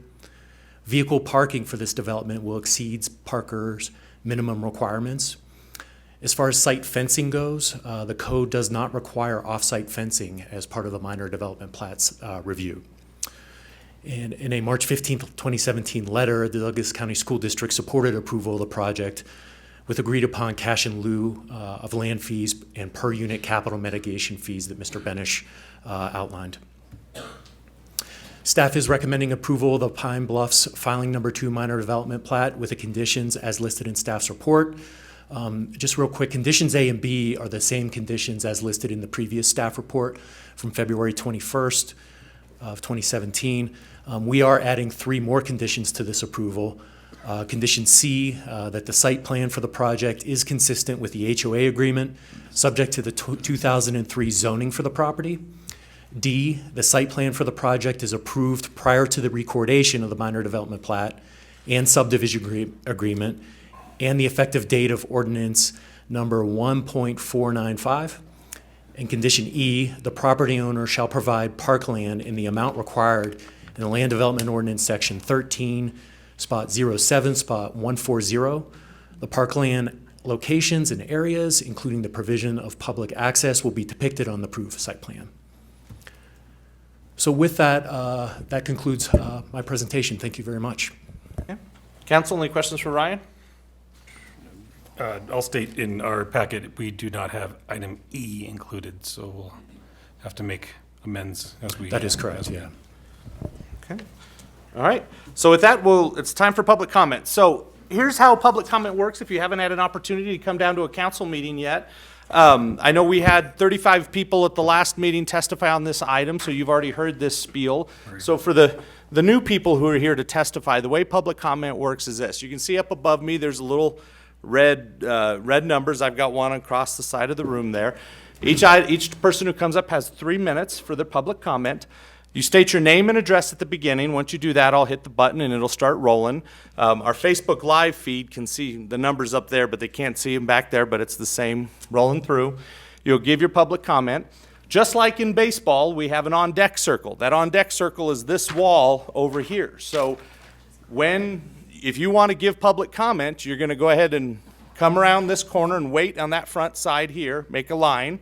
And then when it's your turn, we'll invite you up to the podium. If you have a comment card, you can just leave it up there. If you don't have a comment card, don't worry. You can still come on up for public comment. So that's the logistics of how the process works. So let's talk about what you will do and what you won't do tonight. What you will do is this. You will share your opinions, all of you. That's your God-given right to share your opinions on anything. Please come up and voice those opinions. That's what we're here to do. What we won't do is this. Aside from the Girl Scouts, which I think have already left, We're all adults in the room. There's going to be no name calling, there's going to be no booing, there's going to be no hissing, there's going to be no applause, no screams, no bangs, no pops. You will hear people testify that you agree with, and you will hear people testify that you don't agree with. But the reality is this: we all live by the golden rule: treat people how you want to be treated. So whether you don't agree with someone testifying or you do agree with them testifying, it's their God-given right to testify up there, and they will take advantage of that. So it's a zero tolerance policy outside of that. I want everyone to share their opinions, but we're going to keep it civil in here. There's going to be no yelling or screaming or name calling or anything else from the audience. So with that, we'll open it up for public comment at 8:28 p.m. This is the side to come down onto. So start forming the line. Okay. All right, so come on down. So you remember, you'll state your name and address for the record, please. This comes under no good deed goes unpunished. I'm Brian Cousins. I'm sorry. I'm Brian Cousins. Okay. I live at 11747 Larkspur Drive. I guess I can tear this up.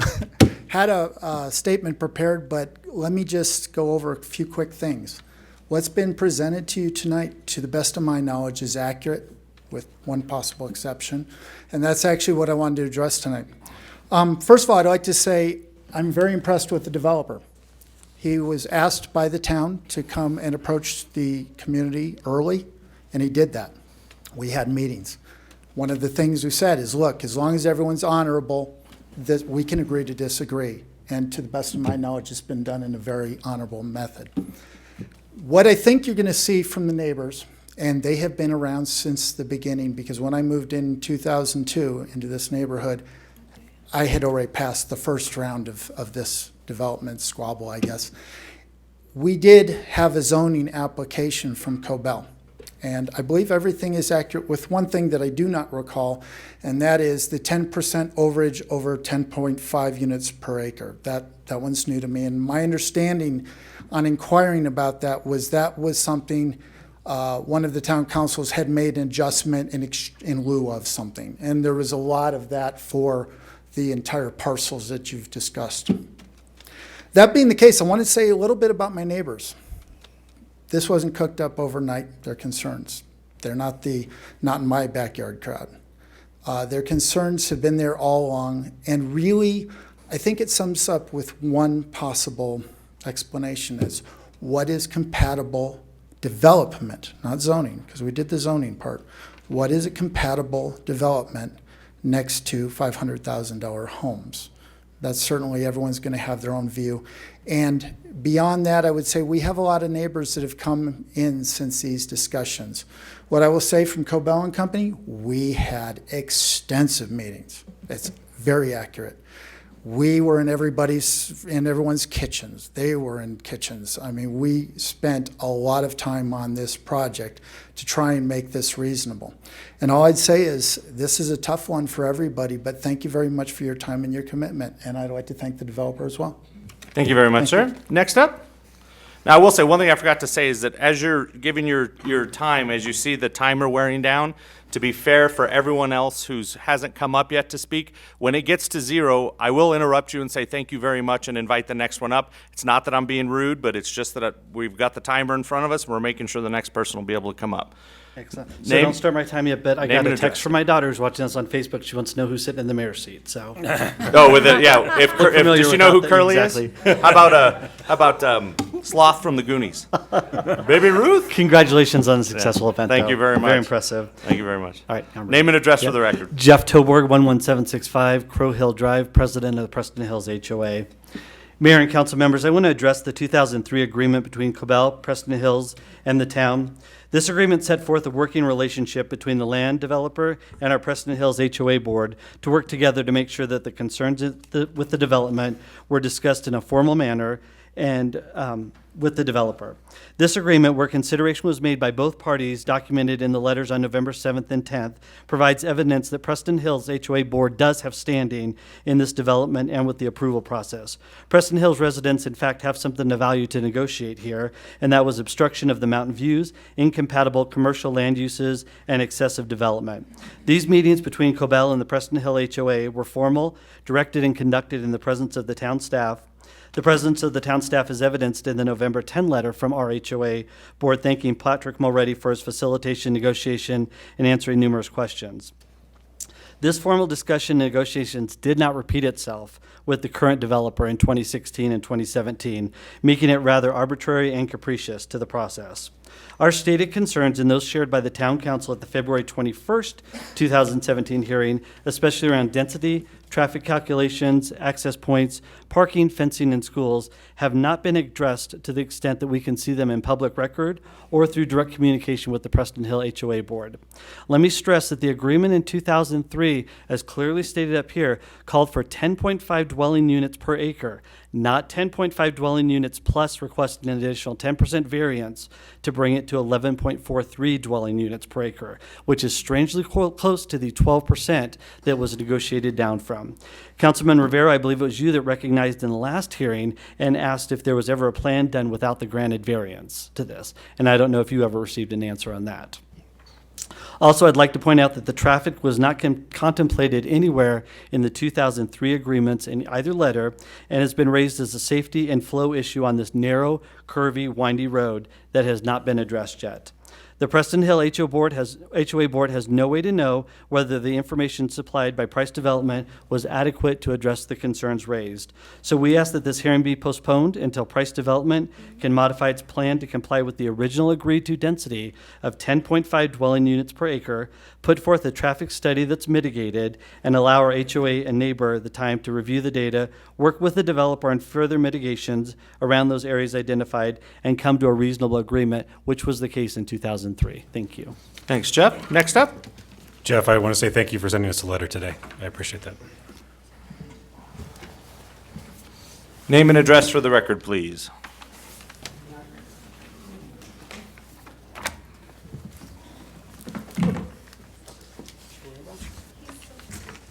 Rick Melendez, 11717 Larkspur Drive. I'm sorry, one more time. Rick Melendez, 11717 Larkspur Drive. Okay, good evening. I'm going to cut to the chase.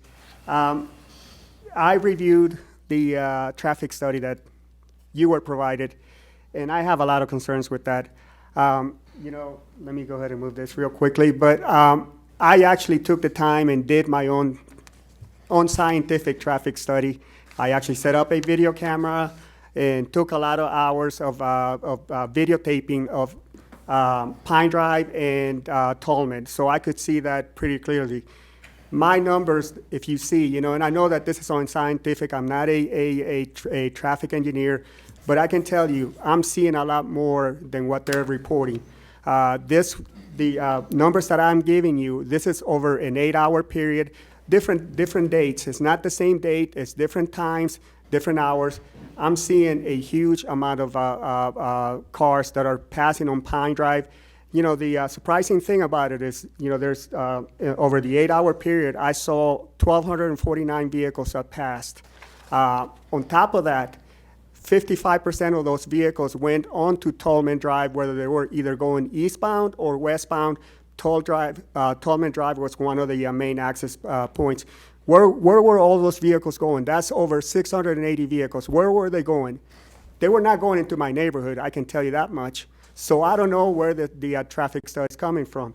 The other thing that I have a concern with is that I know that the traffic study looked at the access points to the neighborhood, but did they actually consider the access point to Tolman Drive from Pine Drive? Like I'm pointing out on my numbers, that's 680 vehicles in an 8-hour period. If you extrapolate those numbers, and I know that we can't count for what happens in the middle of the night, but you're looking at over 2,000 vehicles in a day. In a regular day, this is over a period of time. Think about the safety hazards, the safety aspects of this, especially in that area. If the apartments are ever approved, the crosswalks and all that, you're gonna have little kids, you're gonna have runners, you're gonna have people in bicycles, that are gonna be going through that area. Are we really sure about this? I mean, the Department of Transportation is not even approving access to Parker Road because their main concern is the safety issue. Too much traffic going into Parker Road. So are we gonna allow that in our own neighborhood? Think about this. So as I conclude, I really want you to vote with your conscience.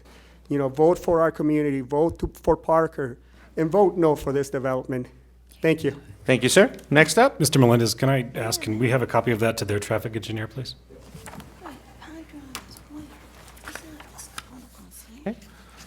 My name is Dave Socklaben, 11622 Larkspur Drive in Preston Hill. I'm also one of the board members. I was not one of the board members in 2003, but I do remember the hassle. And most of it, as I remember, was over elevation. And I agree with Brian, is it may be a minor development to you guys, but to us who live there, it's a major thing because of the traffic issues. I guess I'm a little bit confused about one thing.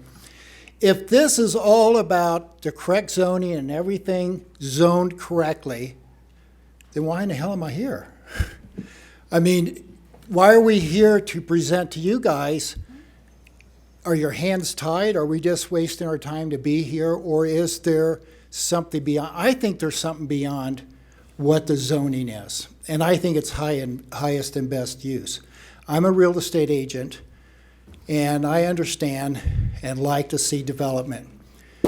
But not only just here in this development, the amount of apartments that are going in here was never even dreamt in my mind in 2003. That never entered my mind at all. To see apartments going over by Costco, on Pine Drive, in Stroh Ranch, all these apartments going in. Oh my gosh, Main Street. How could you forget Main Street? And all the apartments going in there. I never had to wait. I had to wait 5 stoplights to get to Arapahoe Crossing on Parker Road back before the flyover. Now I'm waiting 3 lights sometimes in a major traffic jam this week. And these apartments haven't even started. They haven't finished the ones in Costco. They haven't finished a lot of the ones that are around. And I don't think we're taking not just the the traffic in our area, but you know how mad people are going to be sitting at stoplight after stoplight at you guys? And I think there's more than just what the zoning is. What is the best for Parker as a whole?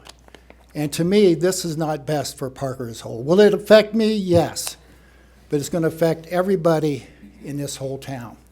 And so I want you to just look at that and vote what's best for everybody and what's best for Parker. Thank you. Thank you, sir. Next up, ma'am. Name and address for the record, please. Hi, I'm Carol Porter, 11787 Larkspur Drive. And Porter, correct? yes, sir.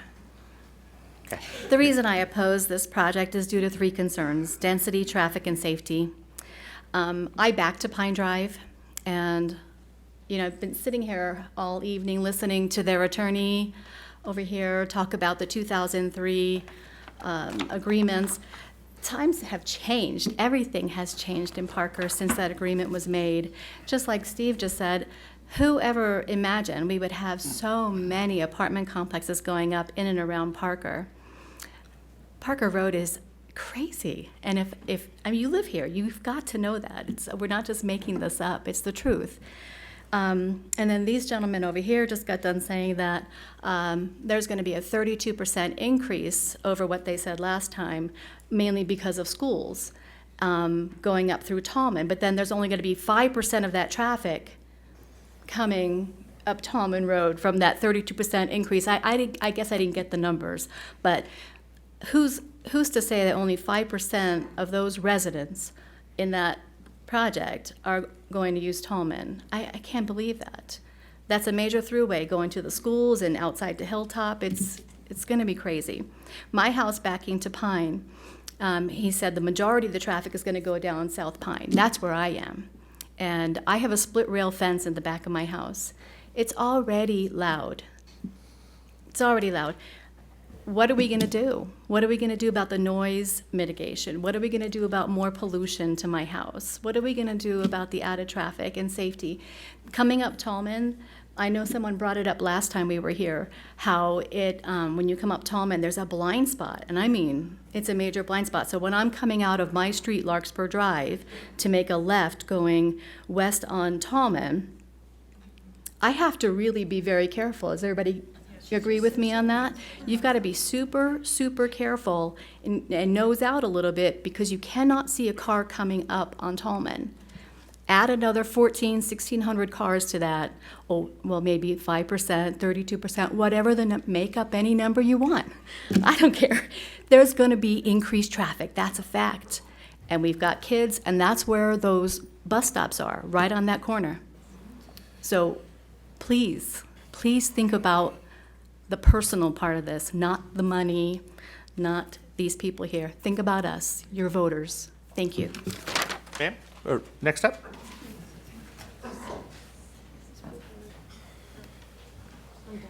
Name and address, please, for the record. My name is Cynthia Reddy. I'm from 11722 Larkspur Drive. Mayor and council members, we appreciate your time. And based on the agreement between Coble and Company, the Preston Hill HOA, and the town of Parker, which was reached in November of 2003, it's clear that a standard was set to include the Preston Hill HOA in communications with regard to the development of the Pine Bluffs property. That didn't really occur this time.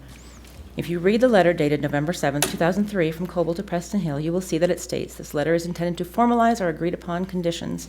We believe that these negotiations have resulted in a fair compromise between the parties and will provide the requested protection to the Preston Hill neighborhood. This is the letter that they referenced. We all agree on that. The letter also mentioned the maximum number of dwelling units shall be reduced from 12 dwelling units to 10.5 dwelling units per acre. It does not mention anything about the Pine Bluffs Development Guide allowing for a minor modification of the maximum density by no more than 10%. On November 10th, 2003, a similar letter was sent to the town of Parker from the Preston Hill HOA. This is the letter that states our initial concerns with the request for rezoning as presented fell primarily into the three categories, presented the potential for reductions in property values for homes in the neighboring subdivision of Preston Hills. 1, obstruction of mountain views. 2, incompatible commercial land uses. And 3, excessive development. Further in the letter, it also reiterates the reduction in density to no more than 10.5 dwelling units per acre. The letter also states, while the process of negotiations over proposed land use issues, this is what they've also mentioned, it's contentious, it's all that, and everybody appreciated everybody working together. We would like to see that again.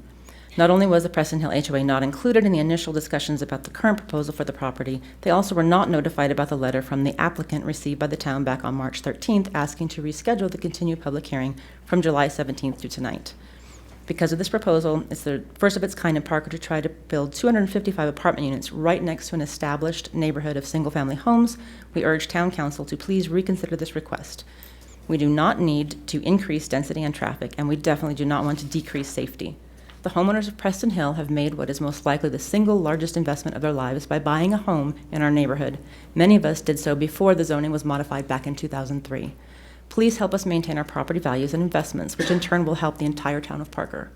Because Parker is such a bedroom community, a much better idea would be to use that land to develop some sort of entrepreneurial campus with things like a reasonably priced commercial kitchen, ma-and-pa startup shops, furnished office spaces, arts and crafts and meeting spaces, and even another microbrewery, all with shared or co-op infrastructures for local residents wanting to start a business. The town of Parker does not need more apartments. Thank you very much. Thank you very much. Next up. And I'm going to apologize because Josh Martin is fairly tall, so if I say, next up, ma'am, or whatever, and it's actually a sir standing there, that means I can't see you because of where he's sitting, so I'm going to apologize ahead of time for that. So, ma'am, next up. Name and address for the record, please. Emily Reddy, 11722 Larkspur Drive. Could you say your first name one more time for me? Emily Reddy. Emily. Thank you, Emily. I am 12 years old, and I've lived in the same house on the same street my entire life. I've made many memories here, and I do truly love it. But ever since the thought of apartments have come, I haven't loved it as much, and it hasn't been as peaceful. I used to love making memories walking around the neighborhood with my friends, but I feel as if there were more people and more traffic, that would not be as safe for us. And also with the beautiful views that Colorado has to offer, we can truly see the mountains and the sunsets, and it's a truly beautiful sight. But seeing more buildings in the way could make it a bit harder and a bit of a less beautiful sight. And not to mention with a school right across from Larkspur Drive with a bunch of tiny elementary school students going there, hard for some people in bigger cars to see. It could not be safe. I know many people walk home from school, as did I when I was in elementary school, and it's one of the biggest fears to be crossing a road and not feeling safe. That is something that I feel young kids in our neighborhood do not need and do not deserve, and that's something that could come with the apartments. Thank you. Emily, thank you very much for coming up to testify. That was great of you, 12-year-old. Really impressed. Thank you very much. Next up. Did you just high five? I was expecting a dab or something like that, but no. Okay. Name and address, please. Nikki Greenhalgh, NIKKI-GREENHALGH. So before you make your final decision, I'd like you to take us into consideration. And when I say us, I don't mean the people, just the people living on that hill. I mean all of us. The people, the animals, the earth, all living and breathing things. And for those of you who have forgotten, money does not breathe. And I know you were probably expecting a logical, fact-based comment, but I think you're going to get enough of that tonight. And I may be young, but it just doesn't seem logical to me that a little scribble on a piece of paper is worth more than the opinions and the needs of your town. Thank you. Thank you. Next up, ma'am.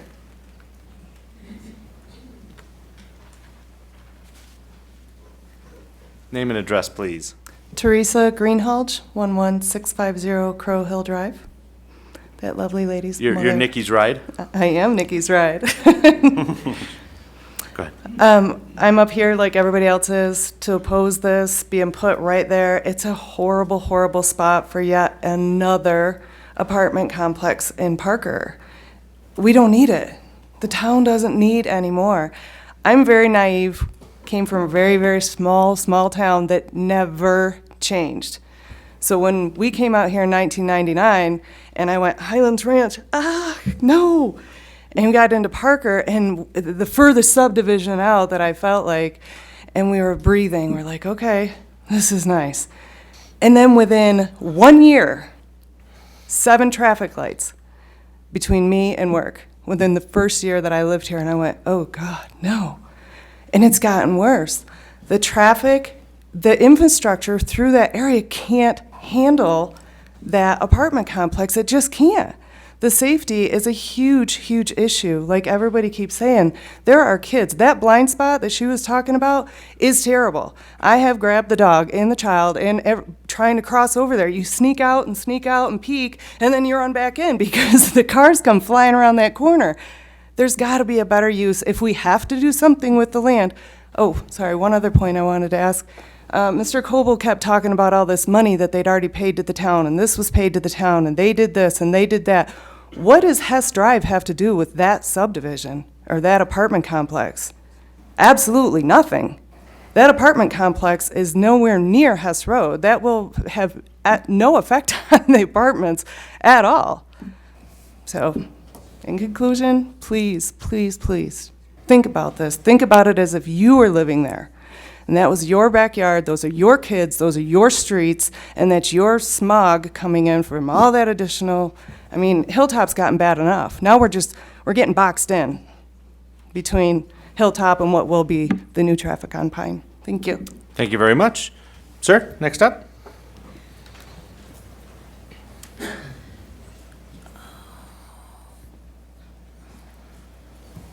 Name and address, please. Good evening. Steve Terry, 11815 Crow Hill Drive, Parker. I had some prepared comments, but I've decided to go a different direction slightly and muddle through, so forgive me. You've heard the traffic concerns. It's well known. Lots of facts will come forth, as the young lady said earlier. What comes to my mind is the Town of Parker vision, mission statement, and strategic planning. Hometown feel. It's on the website. You all know that. Quality of life. A hometown feel means that our community looks out for one another as neighbors. I'm sure these are nice folks, but they're not our neighbors. Are they? Municipalities, towns, cities start off small, invariably, of course, all over the country throughout our history. They start out in living rooms, people like you, us, getting together to plan what's best, right? And then they grow and they grow. And inevitably, they often reach a tipping point. The true desires of the true citizens versus the desires of other folks. I think we're at that tipping point tonight here in Parker. And Mr. Mayor, with maximum respect to you, just to invoke the golden rule that you instructed us on for speaking, we're earnestly praying, as I'm sure each and every one of you would, if the tables were turned and we were in a position to do unto you what may be done unto us tonight, you would pray that you would remember who your neighbors really are. Thank you. Thank you, sir. Next up. Didn't you just give comment a few minutes ago? Just kidding. Name and address, please. I'm Lauren Gates, 11624 Wilson Circle. So, I just got my driver's license a few months ago. Congratulations. Thank you. And it's scary to drive. It's scary. People in Colorado drive like lunatics, and we all know that. But I know that it's generally safe or in my neighborhood. Like even with that scary blind spot, we can muddle through. It's not that bad. But even as these men noted before, the A's are going to become B's inevitably. And calculations are calculations. They, like even as this man said before, they were not exactly correct based on his own investigation of it. And so it's going to get worse, and it's going to get scarier for drivers like me that are young and inexperienced, and it's also going to get worse for experienced drivers. And for people that are walking with the elementary school right next to it, it's a very scary thought that it's going to get worse than it already is.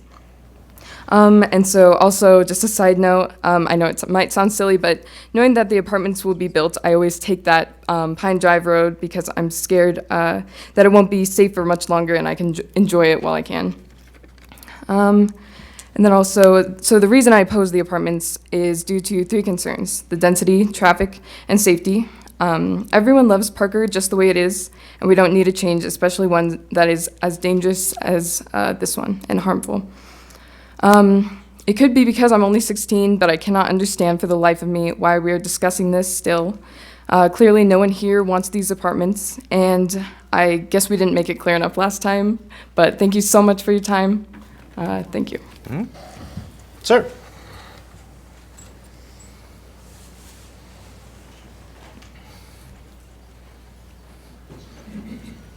Name and address, please. Hello, Dennis Gates, 11624 Wilson Circle. You're her ride, right? I am, and I'd point Actually, out, no, she's your ride she's now. my ride now. Yeah. But I would point out that being scared of the traffic here means something. We moved here from Detroit. So, God bless you. You know, can I get the overhead thing? Sure.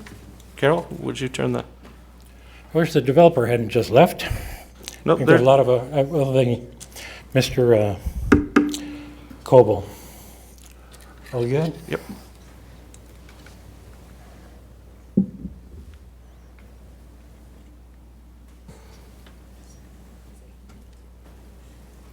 Carol, could you zoom out because we can't read what he's...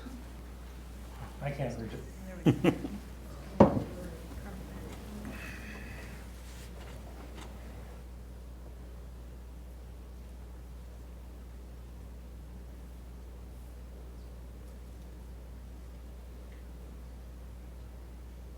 I hope you're doing that from memory because I'm still trying to get 12 times 255. Yeah. What I wanted to show is we heard some numbers of what have been given to the city, some development costs that have been invested. And what I'm showing here is that the average rent in Denver is $1,600 a month. They're putting 255 units in. Annually, this will bring in rents. I realize it's not all revenue or all profits, but almost $4.9 million a year forever. I want to know who is our advocate? in Preston Hill. Who speaks for us? It is incredibly fitting that the lady who was up about 6 people before me referred to Mr. Maloney as the developer's attorney.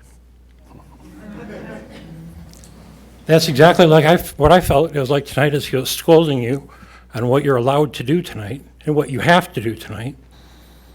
I didn't hear any of our concerns given at all.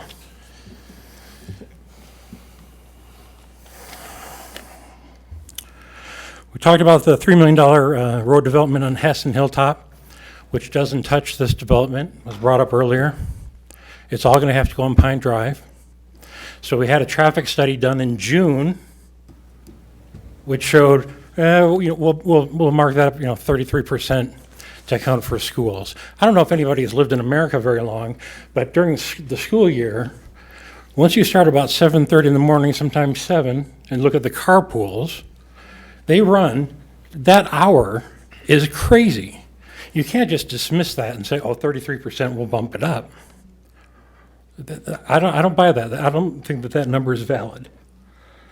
In 2003, when these agreements were signed, I don't think anybody knew that the businesses that could be in this development would not have access to Parker Road. I don't think the council knew it until our last meeting.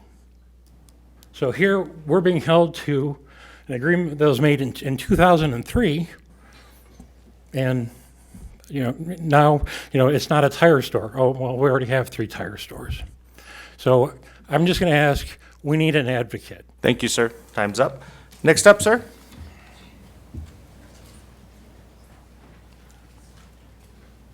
Name and address for the record, please. Hi, Troy Contestable, 11569 Wilson Circle. So the reason I oppose the apartments on Pine Drive is due to firsthand concerns relating to traffic and safety. On May 25th, 2014, I was in an accident on Pine Drive across from the 7-Eleven. I was hit head-on from a woman who ran the stop sign and was trying to cut through traffic on Pine Drive. My car was totaled. I was knocked unconscious. I was taken to the emergency room. I spent 2 years with physical therapy. I spent 2 years with a speech therapist trying to regain my short-term memory. My days were really filled with constant fatigue, headaches, blurred vision, and dizziness. I say this because I haven't heard anything new in terms of the traffic studies that make me feel comfortable that anything is different than what you guys heard back in February.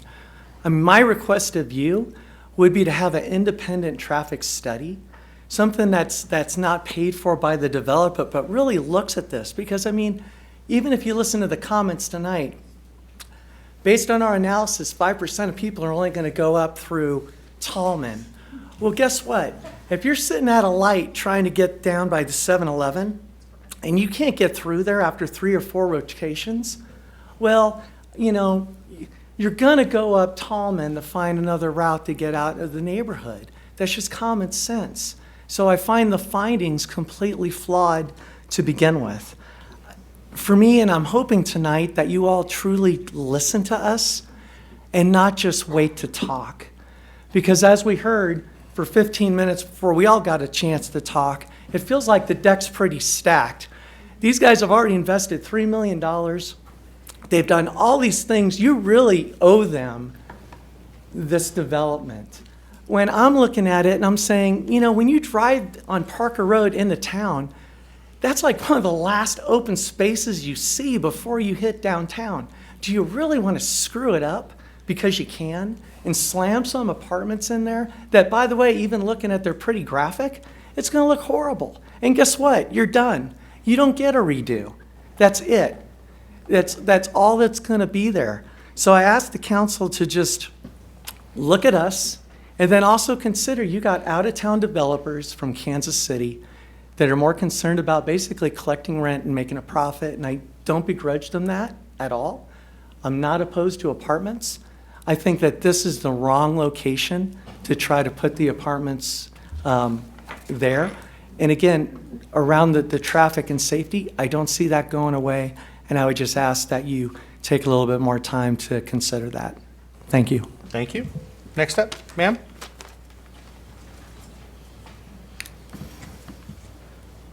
Name and address, please. Hello, my name is Katrina Glasgow, and I live on 11599 Wilson Circle.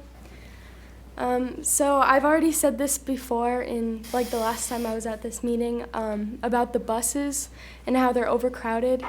And on our bus right now, we have a rated capacity of 75. And I think we had around like 50. And if you add with the 255 more apartments, I feel like this is a huge issue. And I believe they said that they can't add any more schools. And I'm so concerned. I can't stress enough how concerned I am about how overcrowded this will be. And right now at Legend High School, we have mobiles outside, and I believe those are because we have way too many students and they needed more classrooms.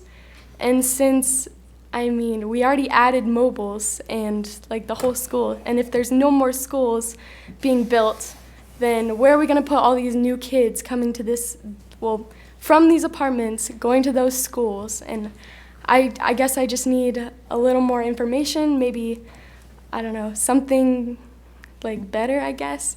I'm so confused about how this is going to work out, but thank you. Thank you very much. Sir?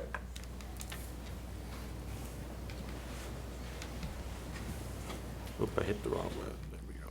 Name and address, please. Carl Glasgow, 11599 Wilson Circle in Parker. As a good evening, council. First of all, thank you for letting us speak again. That's appreciated.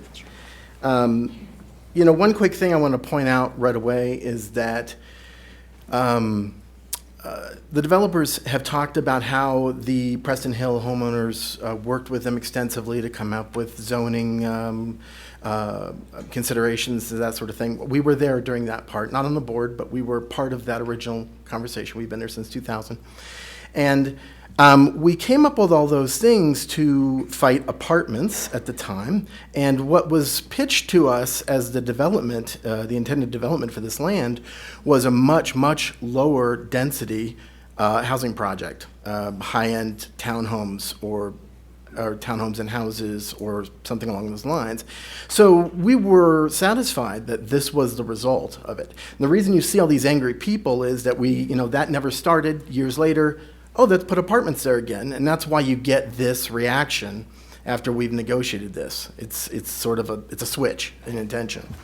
But a couple of days ago, I created an online petition to see how people felt about the apartments. I know how we feel about the apartments. I want to see how other people in the community felt. And in less than 3 days, I had nearly 700 signatures. And as of last night, I had 60 pages of comments about it.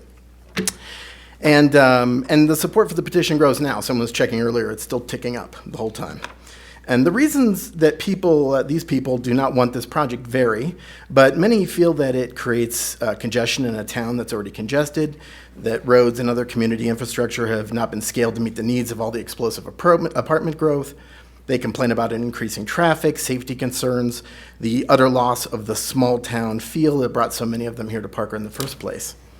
Others point out that what we need are homes that first-time buyers can afford rather than another crowded complex of high-dollar apartments. Something that lets residents settle in, become part of the community.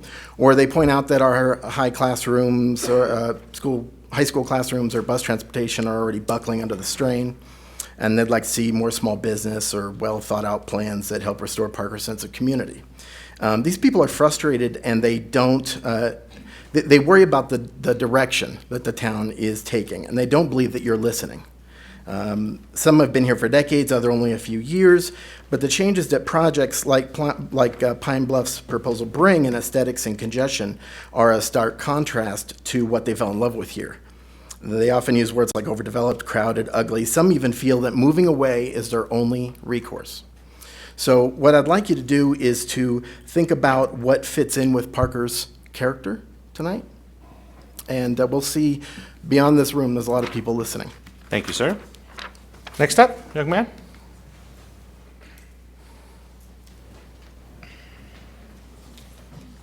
Name and address, please. Hi, And Carl you Glasgow. can pull it down if you need to.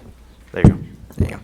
Carl Glasgow, 11599. No, Wilson I met Carl Glasgow, and you don't look like Carl Glasgow. Oh, man, you caught me. Kinda. All right, Carl Jr.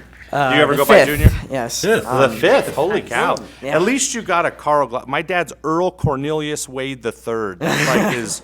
Yeah, I'm glad I wasn't the fourth. Go ahead, sir. Hi, I'm Carl Glasgow. I spoke last time about my concerns, especially with the traffic safety, as I am one of the students who walk home all the way from Legend, which is about a 40-minute walk. Sometimes take the bus. And I wanted to sort of recount on what my sister Katrina said about the buses. And she missed a vital part of information, and that is that She's when we giving you mad inquired- dogs right now, buddy. When we inquired to our bus driver about how many people actually take the bus, she said on usual slow days, it's around 57 people with a 77 rated cap of amount of kids on the actual bus. Yet the amount of kids actually that have bus passes and that are on the route is around 137. Which almost is double the rated cap. And on top of that, we have middle schoolers on our bus on top of that, which is kind of strange considering that it's a route for high schoolers. No, but I just wanted to address that crossing Pine Drive is kind of a terrifying experience, especially since it's an 8-lane road. I mean, I'm 4 lanes each way, but just pressing that button and walking across as everybody's looking at you because it stops all traffic, and walking down that street, and I'm like, I can't imagine any amount of cars going in there any past than there already have, and I'm kind of concerned with that all of us have concerns with, and I just want you to say no to this proposal. Thank you very much. I appreciate it. Sir, next up. Now, if you tell me your name's Carl Glasgow also. I promise it isn't. Okay. My name is Nathan Porter, 11787 Larkspur Drive. And Nathan, was that Porter? Porter, yes. So I just want to start off with something that hits kind of very sentimentally to me. My favorite holiday is Halloween, and we have people drive from all over the entire city to come to our little nook in the part. And, to think about all these people coming in here, it's been rumored around the neighborhood that people might not even want to decorate for Halloween to try and deter people because it might just get too crazy for the kids because safety and crowding and traffic. To think about kids wanting to drive to our neighborhood and not being able to trick or treat there because they waited too darn long at the traffic lights for everyone coming in is depressing. Another thing is, I lived in China for 5 months. I know overcrowded. It's terrible. Please don't let it happen. That is the one thing I do not miss. Thank you very much. Have a great night. Thank you. Ma'am, next up. Name and address, please. Hi, I'm Lisa Sockleben. I live at 11622 Larkspur Drive. And we bought our house back in 2001 when, we had that great, we loved the Parker feel and all that. Never dreamed in a million years that there'd be apartments going up everywhere, which is really disconcerting to me, but especially right in our neighborhood. So, I understand you guys have spent a lot of money, a lot of time, but I don't know, honestly, I'm kind of perplexed why we're still talking, I think why we're still here talking about it. Because I haven't heard one good reason why this is good for anybody in Parker, and especially for the people in Preston Hill. My kids grew up here, we've been here, several years now. I have some older kids that really wanted to buy our house when we moved. And when they found out about this, they're like, gosh, we wouldn't want to live there after that. So, it's going to affect our property value for sure. I don't, know that I'd want to live. I wouldn't have bought this house back when we did if I had any idea what was going to happen And I love Parker, but I'm not loving it so much anymore. So I hope that you will take that into consideration and remember, the people and who vote for you and what's important. Thank you. Thank you. Ma'am? You weren't here earlier when I touted you. Really? Yeah, when I did my report about teacher appreciation, and I said, there's one teacher that I see all the time at all of these. True story. Everyone in the room, there she is, at probably thanks. 8 of the last teacher. Yeah, give her a round of applause. Thanks, you guys. I didn't Turn around and expect bow that. for the camera, though, because you're on Facebook Live. So there you go. No, thanks even for- though I know your name and address for the record, I'm please. sorry. I'm Tina Stroman, and my address is 11692 Larkspur Drive, and I appreciate you allowing me to speak. It's great to see all of you, and I appreciate you allowing me to reach out to you, both email and personally when I feel inclined. So thank you. And I wasn't planning on speaking, so please understand that. But as I stood here and I listened to the conversations and what was going on, it kind of hit me as so much of this is an integrity issue for me. I've heard conversations about $3 million payments to the town, school district benefits, and a current possible conversation, I don't know if that's true, of community interactions of this is a done deal. And so I'm speaking to defend integrity. To say that I'm disappointed in those things is an understatement. I know that this isn't the intent because I truly believe and operate in positive intentions all the time. That's how I choose to live my life. But what it feels like is that just about anyone can be bought out. And that doesn't feel good to me. Thus, I'm standing in front of you right now.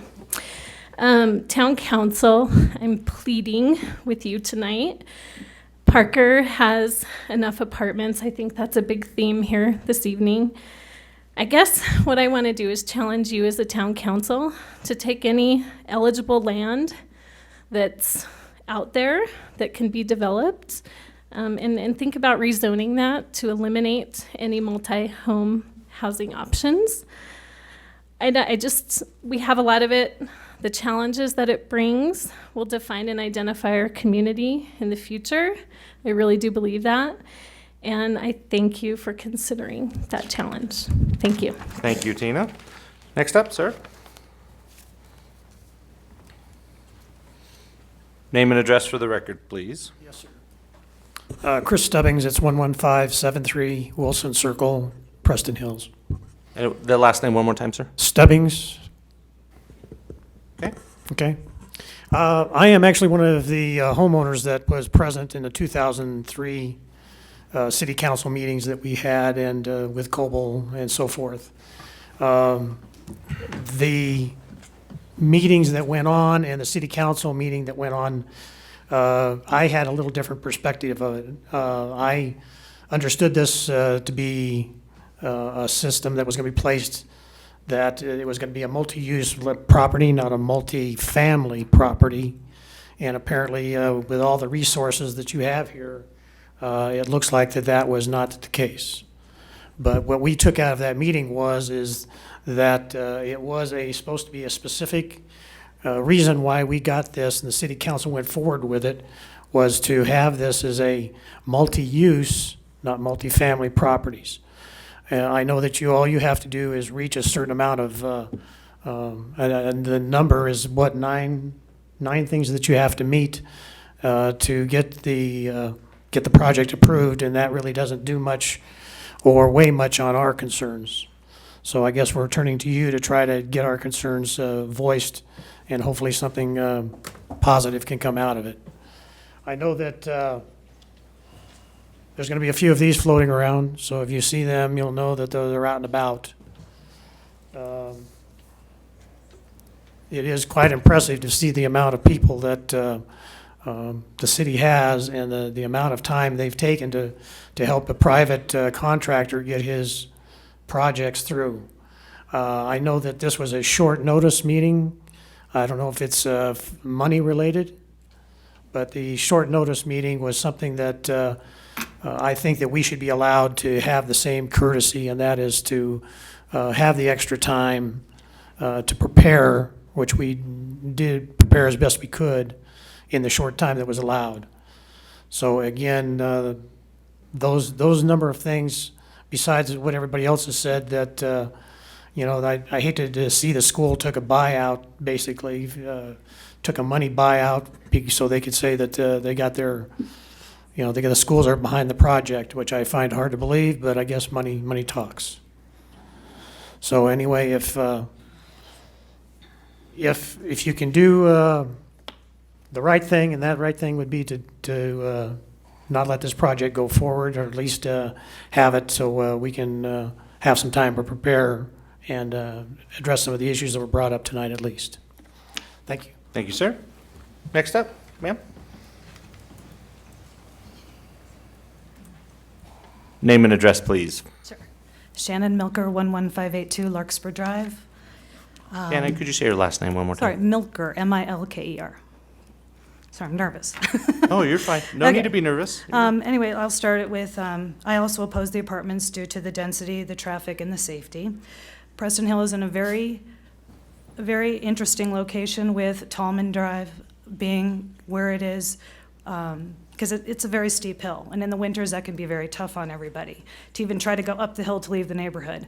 So everyone, you know, during bad weather uses Pine Drive. You know, it's down the hill, and Pine Drive has its own issues because it's a very, very curvy road. And either exit either puts you on the side of all of the commercial space where there's everyone coming and going from over there, and you're stuck without a left-hand turn. There used to be a left-hand turn at Pine and Hilltop, but no longer. So we kind of need that again, definitely. And then, I don't know if you guys have ever been over there or just during a busy time of the day, but again, it takes a few cycles to get through and turn left. And then if you go out the other way on Pine and Parker Road, you're stuck over by the Methodist Church, and that is the slowest light, I swear, in Parker. You could sit there for 10 minutes. I probably could eat a whole lunch waiting for the stupid light to change. I'm sorry, I call it a stupid light. If you live there, you'd understand. So those are the, you know, living there, the little details. You know, from a macro perspective, I look at what everyone's trying to do with Parker. You know, great, we have Main Street. Yes, it's a huge draw, but there's got to be more to Parker than just that, because with the amount of people moving here, we're running out of room to bring everyone to Main Street. You know, other towns have been able to create ways to bring people from other places. Yeah, we have our different events that bring people from other cities, but not near like Castle Rock or, you know, the streets of South Glen or Southlands or anything else. You know, there's other things that can go in this location. And I've racked my brains like, should they be apartments? I honestly don't think that location, it's a square peg in a round hole. And I don't think it's the right location for apartments. Maybe for commercial use, or maybe something entirely different. But I honestly do not believe that that's the right space for that. And I think it's a mistake to move forward. 2003, we were a different place, and to give you some reference, we all were on flip phones.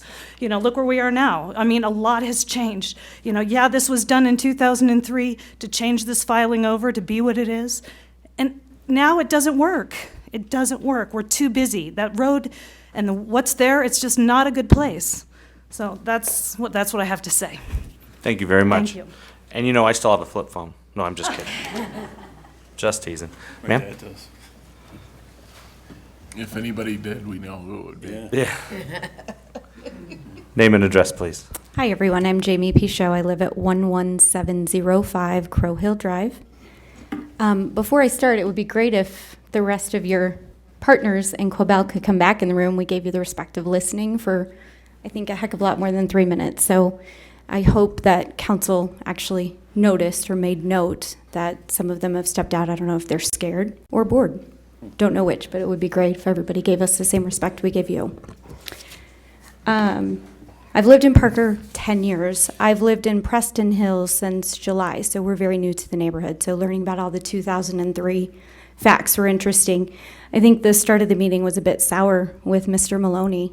What I heard and what I interpreted was, watch out, council, because Price Development's coming after you if you say no to this. That's what I heard. I'm actually in the apartment business. I'm an operations manager for a local company. We own and manage over 8,000 units. And I can speak to a couple of facts with traffic and density specifically, 95% of their residents are going to use Parker Road. Based on what? They don't even have residency yet. You don't know how many vehicles they're going to have per unit, and you don't know what your demographic's going to be. That's a dang big assumption. So based on their facts, I thought I would do some, I guess, reasonable or generous facts. So let's talk about the facts. If it's 255 units, let's just loosely say there's going to be 2 cars per apartment. It's 510 cars. Being generous, let's say only 25% of those people use Tallman. Same road that all of us use to get our kids to school, to go to the coffee shops, Lifetime Fitness, restaurants, everything. We live in Parker for a reason. That's a lot of cars, you guys. That's 128 cars sitting on Pine Lane. And I think their traffic study mentioned it's 6 to 7 cars per light. So that's 21 light cycles. And again, that's based on 25%. 25%. So I don't know if I can ask them directly if they can answer where they base the facts off of 95% of residents who don't even live there yet. Because mind you, a decision hasn't been made and this hasn't been built. 95%. Crazy, crazy, crazy. One of the things in February that they talked about that I really respect is they talked about being long-term investment. They like to hold on to what they have, family-owned business. So if they're going to hold it long-term, what is their rush? Why are we here today, and why weren't we given the time to do proper traffic studies? Ricardo's was a heck of a lot more thorough and detailed than their engineer. I think we can all agree to that. So you're a long-term investor. My guess is we're here today because they need their rate lock. That's a business decision, and this is our neighborhood. So please, please consider that. Thank you. Thank you. Next up, sir.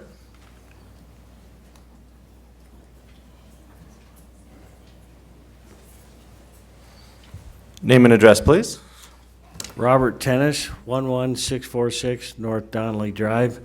And just to tie into what the last couple, I've got a flip, and it don't even stay open anymore. That's how old that is.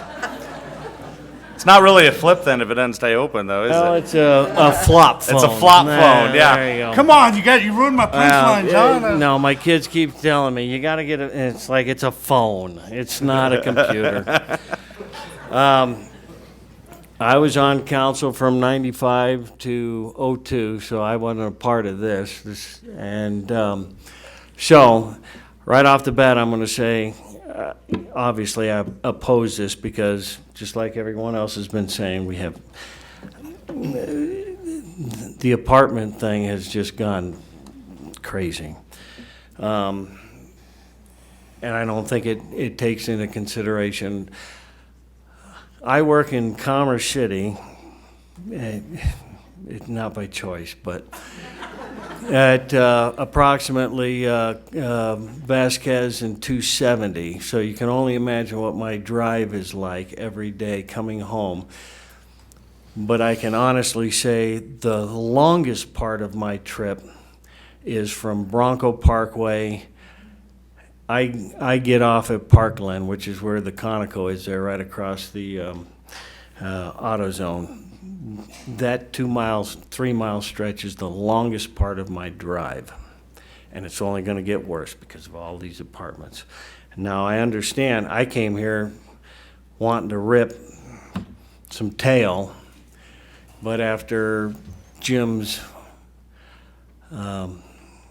assessment of what everything was going on, I know you guys' hands is tied. Obviously, being on council, I understand.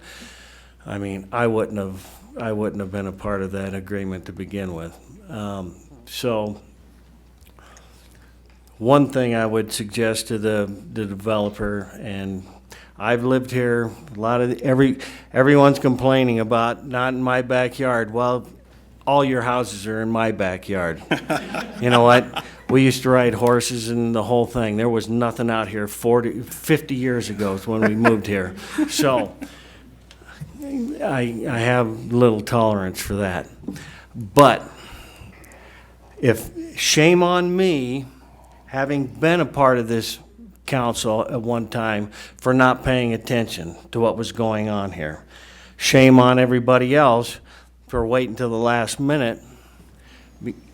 everyone needs to get more involved about everything that goes in this town, not just what's right next to them.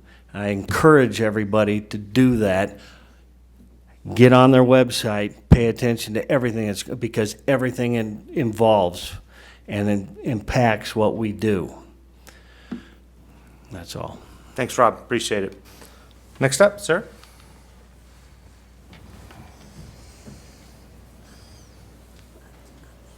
Name and address, please. Sure. My name is Brian Francis.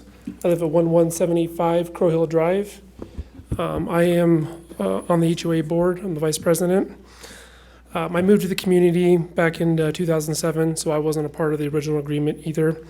Being on the board, I can say that we have not received the same sort of documentation and participation that that board had received back in 2003. Any documentation that we have presented, we had to go to your website to pull. Nothing was actually provided to us, unlike what you guys have received. I want to go back to just reiterating one of the main points. The original agreement was 10.5 units per acre. The 11.43 does exceed that. In my mind, that is something that you can turn and deny this proposal on alone. It does not meet one of the agreements that was presented earlier. I spoke at the last meeting. I brought up the concerns about the traffic study. I didn't think 24 hours was adequate.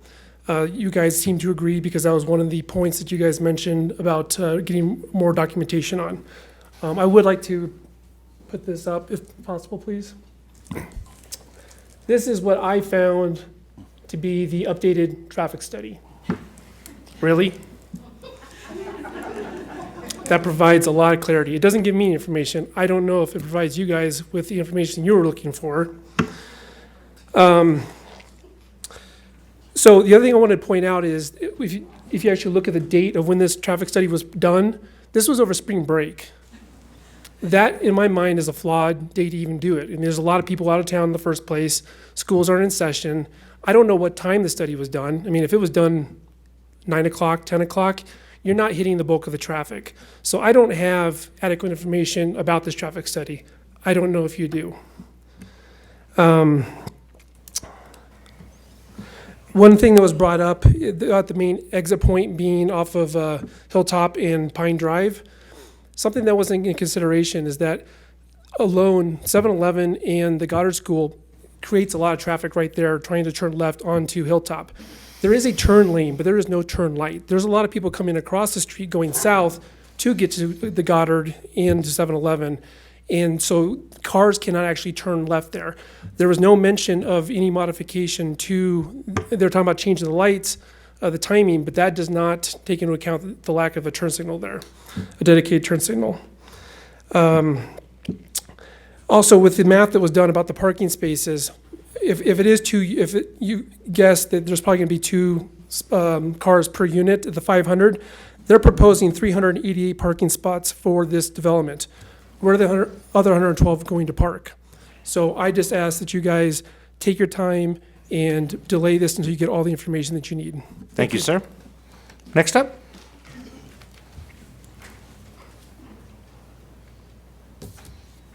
Name and address, please. Janelle Stubbings, 11573 Wilson Circle. And I just want to say, I live right on Wilson Circle that overlooks the whole mountain range.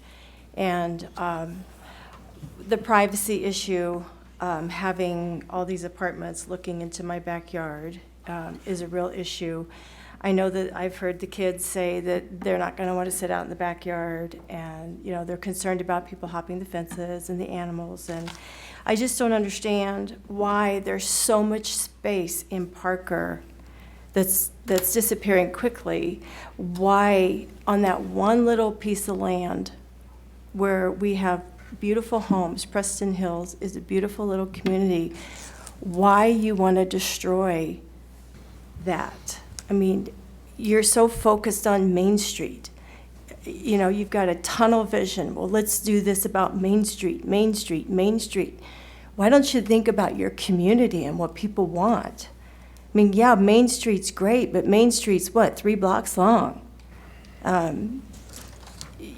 I just don't think you're listening to us, and I don't think you're representing us. We had no idea that this meeting was even going to be here on today until a few of us found out. We put flyers out. I think you've been very disrespectful to the community, and I see just stone faces, and I just think everything is going in one ear and out the other.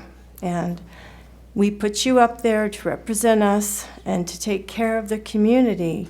We don't need more apartments. We need a place where people can go and have fun. And we don't need apartments. Please give us some time. We need an extension of time to look through this again, because we didn't have the time that you told us we were going to have. And you cheated us out on a couple months. So we would like to have an extension so we can prepare a little bit longer. Thank you. Thank you. Sir?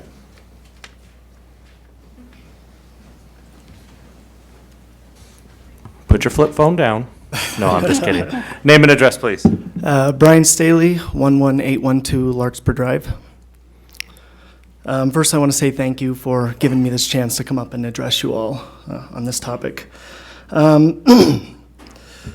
Me and my wife and 4 kids, we've been residents of Parker for 9 years now. I've got 2 elementary children. And we really love the neighborhood, the community, in Parker in general. But we do see a disturbing trend. We see apartments going up all over the place. All you have to do is drive down 20 Mile Road. There's hundreds of apartments currently being built. And then when I see it starting to happen closer and closer to home in my backyard, I feel I have to come up and voice my concerns to the council. I really have 2 concerns. I'm just echoing what you've already heard, but I think they're important, so I'm going to go ahead and echo them again. The first concern has got to do with the additional stress on the local school system. A quick internet search shows that all of the local schools are already overburdened. Pioneer has 604 students. It's got 17-to-1 pupils to teacher ratio. Prairie Crossing, 614 students, 18-to-1 student ratio. That's awesome. Gold Rush has 703 students, 19-to-1 student to teacher ratio. And then Iron Horse, which is our local elementary, has 500 students and 19-to-1 pupil to teacher ratio. The average for Colorado is 419 students per school and 17-to-1 pupil to teacher ratio. So we're already above Colorado's average. And the national average is 16-to-1 pupils per teacher ratio. So we're decidedly above the national average. As you can see, with an additional 255 families, these kids are going to have to go to school. And I see the bullet point up there that says it's supported by DCSD, but I just don't see how that $300,000 helps our local schools.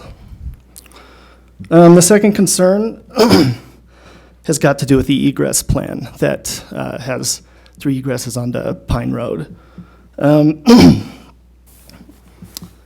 My immediate concern is Pine Road is a single-lane highway, and really people are going to have 3 options. They can either go north and go to the Pine Hilltop intersection, which we all know is horrible. They can go south, and they can go across the Methodist Church there, which I believe has a kindergarten and a preschool, so there's the additional concern of student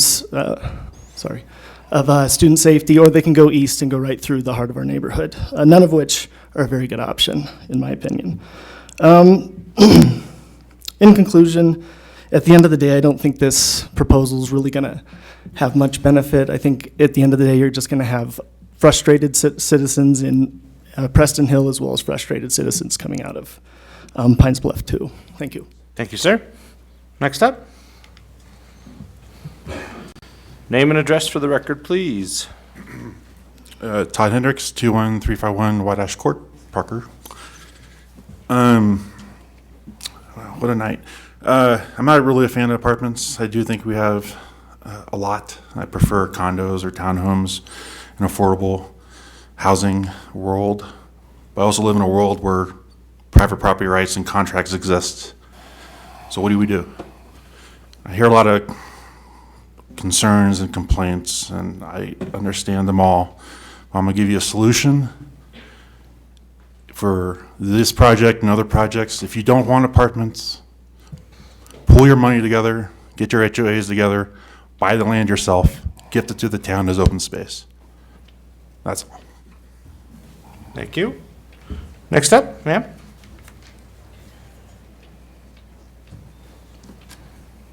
Name and address. I was about to say you can pull the microphone. Name and address, I please. have that problem. My name is Alex Shaw at 11760 Crow Hill Drive. And my thoughts on this, I was not planning on talking, but it's not necessarily about the apartments themselves. So last year I had my second child and we were walking, he was a week old, and my 4-year-old and 1 week old took a walk on Pine Drive to look at the beautiful mountain views, and my 4-year-old was almost hit by a car. And the car actually was coming around the corner really fast, pulled up on the sidewalk off of the road, and it was really close. It was really hard walking my 4-year-old through why that could happen to him, and so we tend to typically avoid that road as it is after that experience. So I've been a Parker resident for 16 years, and again, I'm not opposed to growth and change, but we have to consider we've got Iron Horse Elementary, Little Blessings Preschool. You'll often see kids walking through our neighborhood and playing, and it's a really family-friendly place. But this road cannot support the growth and density traffic. All of the beautiful trees and bushes and sidewalks that you really nice gentlemen have mentioned are not going to support the issue of safety. And that's my number one concern. So these plans were made in 2003, and I understand that that has, grounds here, but it's 2017, and Parker has changed, and it would be a disservice to our town not to take a step back and look at the big picture.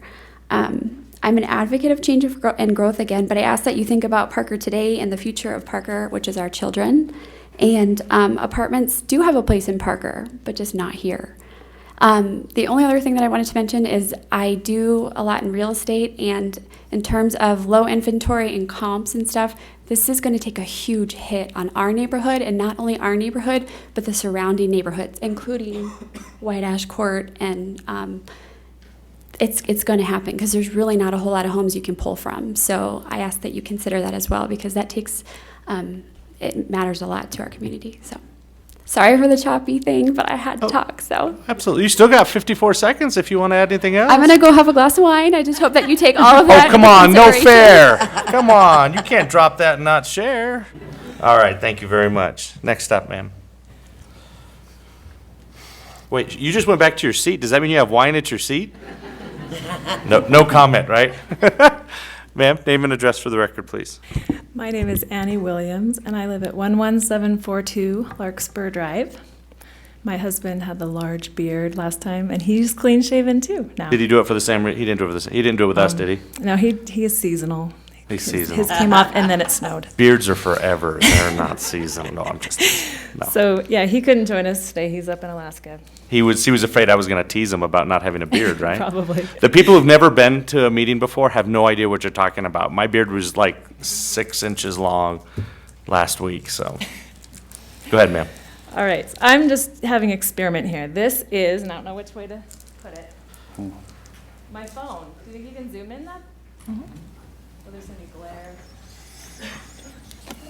Okay, this is a video on a day that's actually a school day, not over spring break. This is a morning, it's a little bit rainy, so there are a few kids that probably would be walking to school that are now getting rides. But this is what it looks like to drive to school. Oh, it's so small, but I'll tell you that what's happening here is the light turns green, and there's nowhere to go because there's cars still filling the gap. So you can't get over to Iron Horse. These people are pulling into the intersection so they don't have to wait for another round of lights so they can hurry and buzz through. But there's nowhere. They're blocking the crosswalk. Kids can't, Flip phone.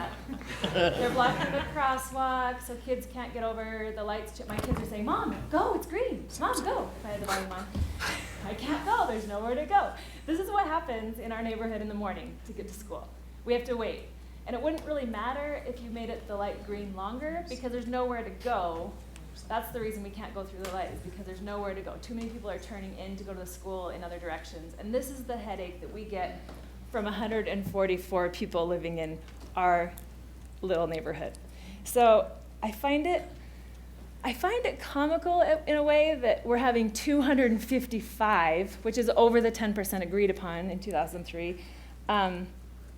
I find it interesting that we would even consider that a good idea, to have that number, 255, they're going to practically double us in population, going through an already problematic area to get to a school where it's difficult for them to determine how many kids should be in each class. My son's classroom started out with 23, maybe 24 kids at the beginning of the school year, but because of all the kids that live in the apartments at Hilltop Apartments, they're now up to 30 kids in that classroom, and it's a handful. That poor teacher, I don't know if she's going to make it for many more years because she is so stressed out with her job, with how many kids are in that classroom now.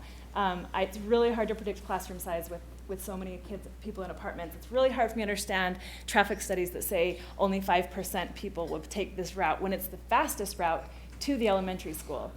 If I were living in those apartments, I wouldn't go the long way. My kids are never ready on time to go to school. I would take the shortest way possible, which is to deal with this and add to this problem. And this is what a traffic study should look like, is what real life problems on a school day when it just doesn't make sense. If it were Raleigh Downs and they were trying to put twice your population right in Raleigh Downs where they had to drive through, it would be comical and no one would consider it. So I appreciate your time. Thank you. Thank you very much. Sir?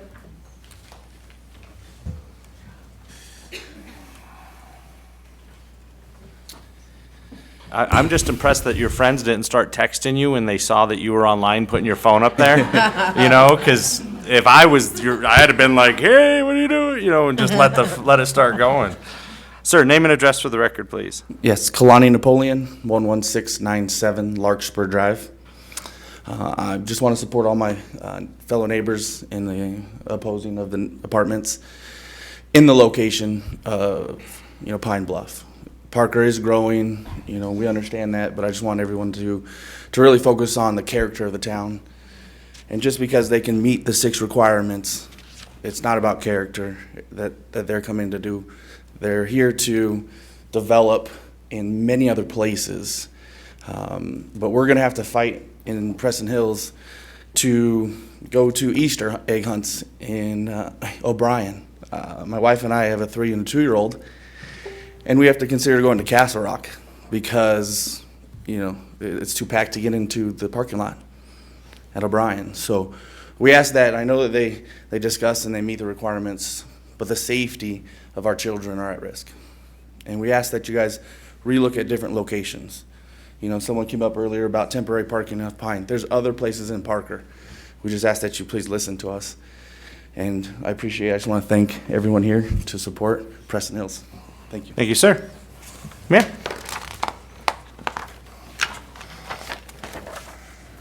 Name and address for the record, please. Krista Schmidt, 11837 Larkspur Drive. I've lived in Parker since I was about 5 years old, and I love how safe it is. And when I got married, my husband was from California, and he wanted to move there. And I was afraid to go there because it's not safe in my book. Here is safe. And I wanted to raise my kids in Parker where it's safe. And I knew that they could walk to the park and be fine. And now it's growing so big, which is fine, it has to grow, but it's not going to be as safe when you throw all these apartments everywhere. You look at all the apartments that are being built all over town, and there's so many of them that are all still in the process of being built. They don't have people living there yet. So why do we have to build more before we even fill those? Keeping the area safe, and when you throw in more apartments, to me, I wonder, are they going to come loiter through our area and cause vandalism or just we live next to an open space, and we're already seeing a higher number of kids going over there and causing issues where the police have to be called and have to get people out of there because they're not doing what they're supposed to be doing over there. So I am hoping that we can if you're going to put apartments somewhere, put them somewhere where, or just wait until the apartments that you're building now have people in them, and then you see that there's a need to build more. But living in Parker, the thing I love is that it's not Denver and it's not the middle of the country. You have right in the middle, so you can have the best of both worlds. Thank you. Thank you very much. Ma'am? Name and address, please. Chelsea Spica at 11687 Larkspur Drive. Whew, I'm sweating already. All right, so. Take a deep breath. It's all good. Thank Calm. you. I need like 10 deep breaths I know. here. Well, you should try sitting under these lights up here. It's like 400 degrees. I know, I with can a see suit that. jacket on. Yeah. It's crazy. No, go ahead, man. Okay, first I want to say let's just forget that we're all from this neighborhood, because it's not necessarily about the people of this neighborhood. We are more invested because this is where we chose to make our investment and put our home. However, this location for an apartment community is going to impact everyone who lives in Parker, driving from any location, if they're coming south, if they're coming north. It's just not a good location to be right off of a major highway. You're going to have so much traffic coming in, backing everybody up as they're trying to pull in, backing everybody up as they're trying to pull out. It's just not a good location. As one of the women said, trying to get to that elementary school is ridiculous. I was highly disappointed to see that traffic study was done during spring break. We have a huge population of stay-at-home moms here in Parker, and we are driving our kids to school all the time. Most stay-at-home moms do not use the bus. So that's highly disappointing. I think that needs to be done real time, like that video was showing. I also want to remind you on that traffic study that, oh no, wait, I already said that, just kidding. As far as the zoning, I'm really disappointed that the zoning was done in 2003. We've got thousands and thousands of more people here in Parker since 2003, and it needs to be reevaluated. The homes in Preston Hills were purchased for $250,000. So maybe the idea of putting an apartment next to a $250,000 home or a townhome was not a big deal, but now you're looking at $400,000 or $500,000 homes, and they don't fit next to each other. I really feel like the zoning should maybe be reevaluated. Not to mention, all of Parker, as soon as we heard about this, my husband and I started looking for homes. We've been looking for homes for the last few months. And every home that we go to, there is 30 people at an open house at the same time looking for a home. If you put in an offer within 24 hours, you have multiple bids above asking. So if this is something that you guys are, I really would urge you to look into adding more single-family homes into this community. I'd like you to address that 4 kids per seat that we heard from the last meeting. That is not safe and not okay. And let's see. All in all, I think we just need a little bit more time to be able to evaluate this. And I'm begging you, please, if this does go through, to please evaluate that cross between Pine and Tallman, because those cars coming around that corner is really not safe. Thank you. Thank you very much. Ma'am?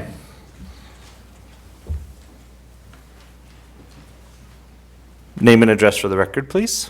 Holly Glasgow, 11599 Wilson. Okay, just Circle. curious. There's like 18 Glasgows that have testified tonight, so.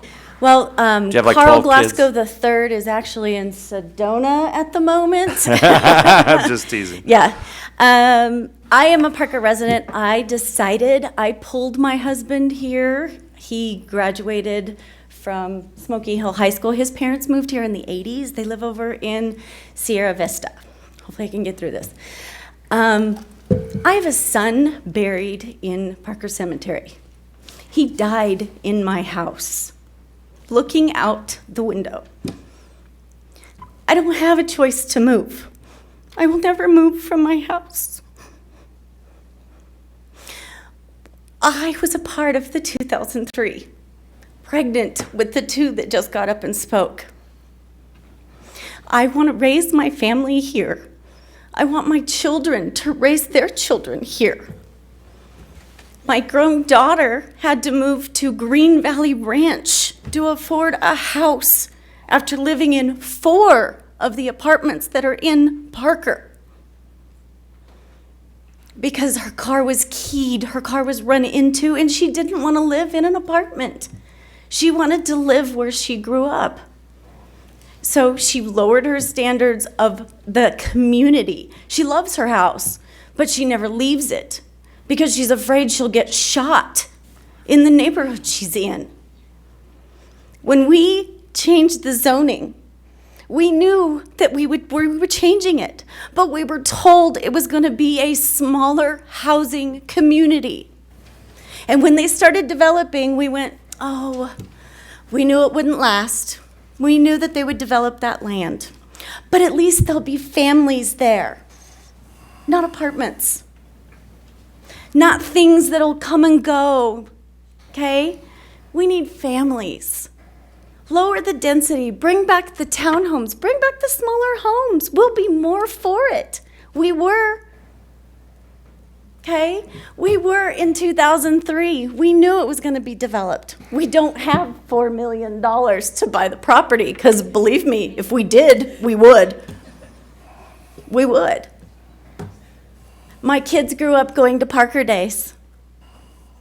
Every year I see the girl who talked my son into killing himself. I want to see more suicide. I want to see more kids talked about. I don't want to see more people coming here that don't care about this town.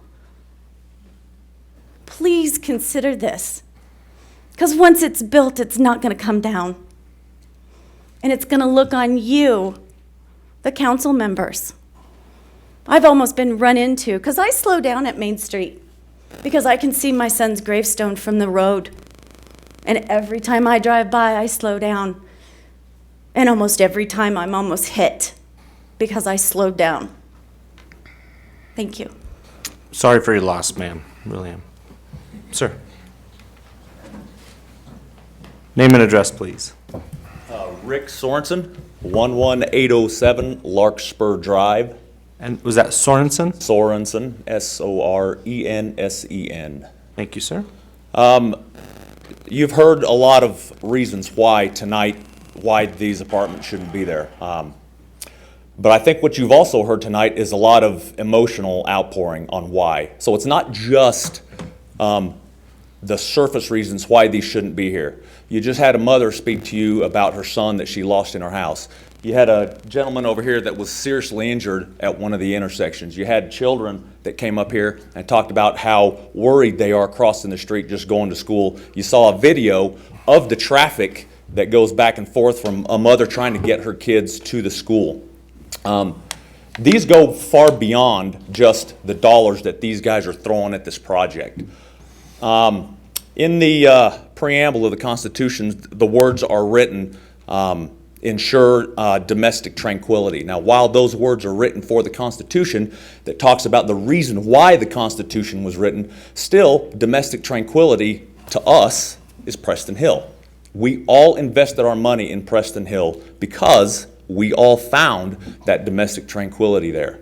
But right now, there's kind of a cloud hanging over Preston Hill. And the reason that cloud is there is because of these apartments that are going up. Now, these people that live in Preston Hill don't have the money like they do to continue to throw at this project to ensure that it happens. We don't have the influence to influence Douglas County Schools to go along with their plan. But what we have is you.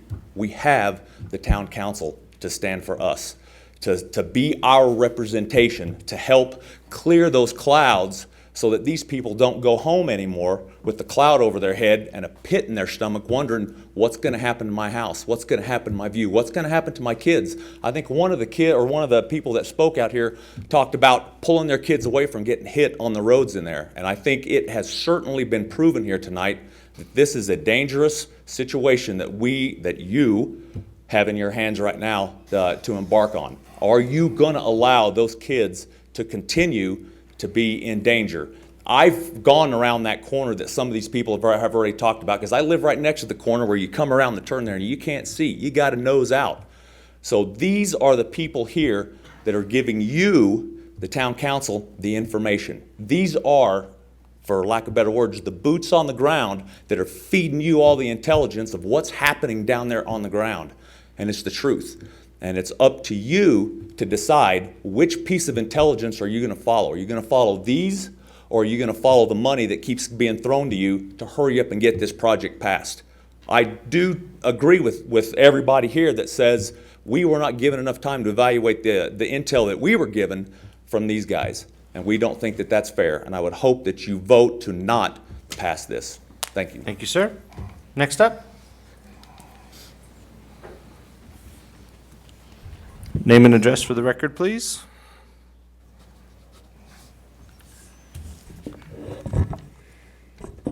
My name is John Evans, 11647 Larkspur Drive, Parker, Colorado. Thank you very much. First of all, I want to start out by saying to the members of the council, thank you very much for listening to us today. I have been where you are. In 2003, I began my second term in the state Senate. I was privileged to be elected Assistant Majority Leader. And I understand where you're coming from in terms of your patience and your understanding and your ability to listen to the citizens in this area. And I want to commend you, each and every one of you. I want to commend the staff because they're in the boat with you. They're here and they've done an excellent job and hanging in there with you on both sides. I also want to take a second to mention Price Development. They've done I think, a good job at trying to present their issues to you. I also want to commend Buzz Coble and his entire family. It's been my privilege to know his father, to know him, and I haven't had a chance to meet the younger son very much, but I can tell you that the Coble family represents the absolute highest standards in development in the state of Colorado, and we're very lucky to have them a part of our state. But having said all that, there's been some very important issues raised here. The world in 2003, the world that I was in the state Senate for, we changed the world by making it possible for developers and builders to have a wide variety and range of products by reducing the liabilities that they were subject to. But then the world changed. And in 2006 and 7 and 8 and 9, the liabilities came back. And the amount of products that they can offer residents coming into the state of Colorado declined to the point where they have a choice. They can either build homes or they can build apartments. And it's a terrible bind to be in. But it's one that in 2003, we had the luxury in Preston Hills to know that we had opportunities to have different products brought to us. In 2003, we entered into an agreement with you and with Coble, and I think it's important that we honor that agreement. But to do so, I'm here to ask you to remember and to support the president of my homeowners association with the request that he made, because he made it at the very beginning of these proceedings. And what he asked you to do was he asked that the hearing today at least be postponed until Price Development can modify its plan to comply with the original 2003 agreement as to density of 10.5 dwellings per acre, and to put forth a traffic study, and you've heard a lot about that today from my neighbors, and a mitigation plan to allow our homeowners board that represents us, and the homeowners itself time Don, to go ahead review and the finish data. up. Your time's up, so go ahead and finish your sentence. To review the data and to develop further mitigations to come to a reasonable agreement together so we can build a future Parker that we can all be proud of. Thank you very much, members of the board. Appreciate it. All right, so last chance. Anyone else? All right, seeing none, we're going to close public comment at 10:01 p.m. Hey, Jim, quick question. Since since the ordinance we have an ordinance that says we are not supposed to go past 10 o'clock unless we have a vote. Do I need to take that vote now since we're at 10:01, or do we just continue through? I would request that you go ahead and take that vote now to go ahead and continue that Okay. 10 p.m. deadline. So, council, I would need a motion to continue the meeting past the 10 o'clock deadline set in our town ordinances. So moved. Okay, a motion from Josh and a second from Renee, just a voice vote, all in favor? Aye. Opposed? All right, so the meeting will continue from at 10:02.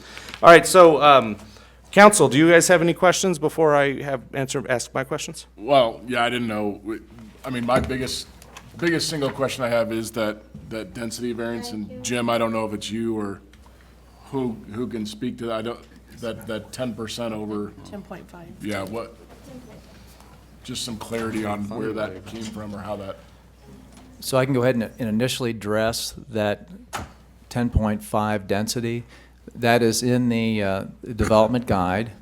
The development guide, like many development guides within the town of Parker, allows for a minor modification to planning areas, subject to the increase not being more than 10%.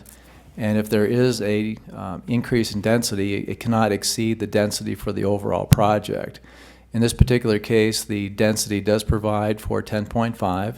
An application was submitted by the developer in March of last year requesting an increase of 10%, which would be the amount provided for in the development guide for a minor modification, and that modification was approved by the town. So that increased the density from 10.5 to 11.4. Which is adding essentially a total of 22 additional units for the proposal that we're. Yeah, 21 to be precise. Because not just this development, but anywhere it can be increased by, give me that math again. By 10%. Of the overall amount. So even if it's, if we agree that it's 10%, not 10 point, I mean, so just so it's easy, that could be increased by 10%, or if it was 20%, 20% could be increased to 30%. Again, the minor amendment allows for a 10% increase, so if you had 100 units that were approved, then you could request a minor modification administratively to 110 units, as long as those 10 additional units did not increase the overall density for the project. In this particular case, the density was never built out as was originally approved, so there was several units that could be transferred. So the additional 22 units does not increase it over what the overall project was? That is correct.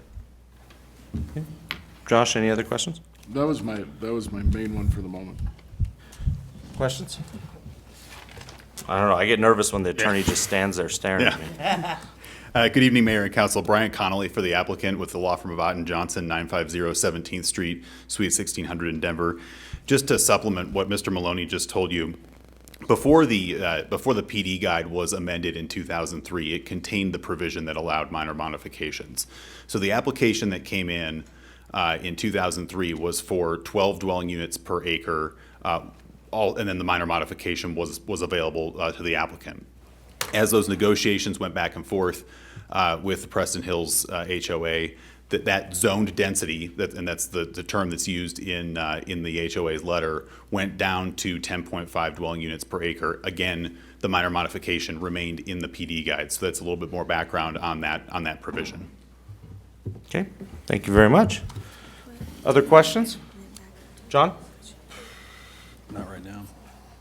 Debbie? That's my biggest question. Renee?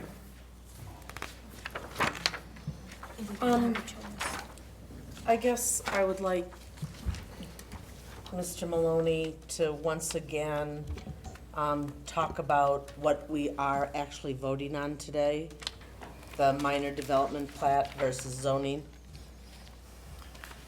So as I indicated during my presentation, the zoning was established in 2003. What you're being asked tonight is to approve a minor development plat creating one lot which consists of 22 acres. Again, as I indicated during my presentation, what goes in that lot was already decided.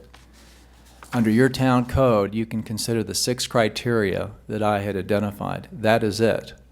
That is your legal obligation under the code. So what you're being asked to approve tonight is a 22-acre lot. You're being asked to approve a subdivision agreement which identifies the public improvements that are to be constructed as a part of the development of that lot. And then the final thing is that you're being asked to vacate a portion of a roadway that's located within this 22-acre lot. Those are the three items you're being asked to approve tonight, and I would add one other item. There are 4 conditions which are attached to the minor development plat that's before you tonight, and there's a new item that, I'm sorry, is it 5? 5 items, and there's an item E needs to be added as a part of any motion if you're going to be making a motion tonight. Okay. Renee, anything else? And once again, the 6 criteria, if you could just list them again.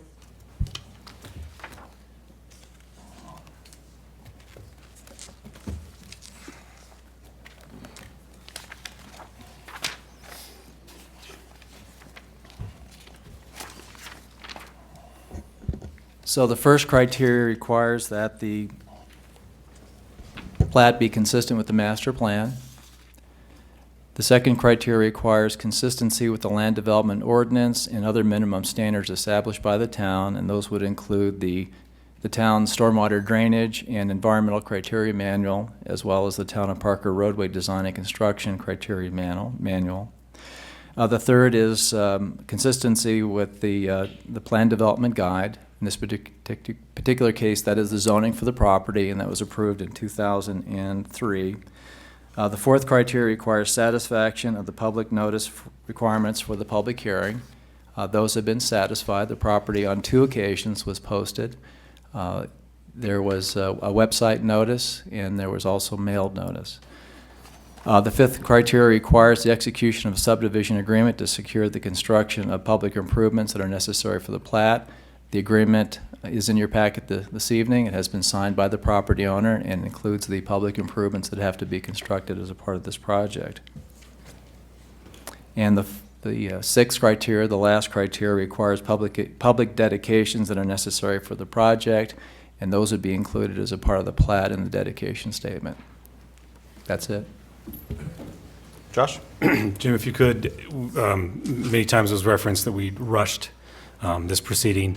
Can you walk through why this council continued to the date, and then how those questions were addressed and when they were addressed, and then the actions as to why we are voting here today and not on the 17th of July? So the original public hearing was on February 21st, and that's the night where you requested that additional information. Following the motion to continue to July 17th of this year, the town did send out a letter on March 13th requesting the additional information.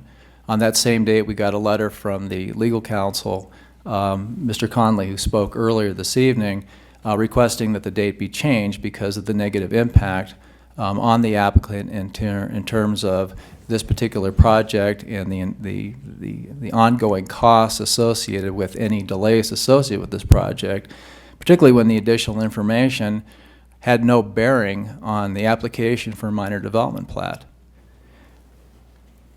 The other thing that was brought into consideration is that we received the additional information from the applicant by 2 letters on March 17th and then on March 20th. So they did timely respond to the request. And again, it was a request that you made to the applicant to provide additional information. That information was put on Trackit, where we put all of our public documentation. And then based upon that information, a request was made at the April 3rd meeting to see if you would reconsider the hearing date of July 17th and make it instead for tonight, May 1st.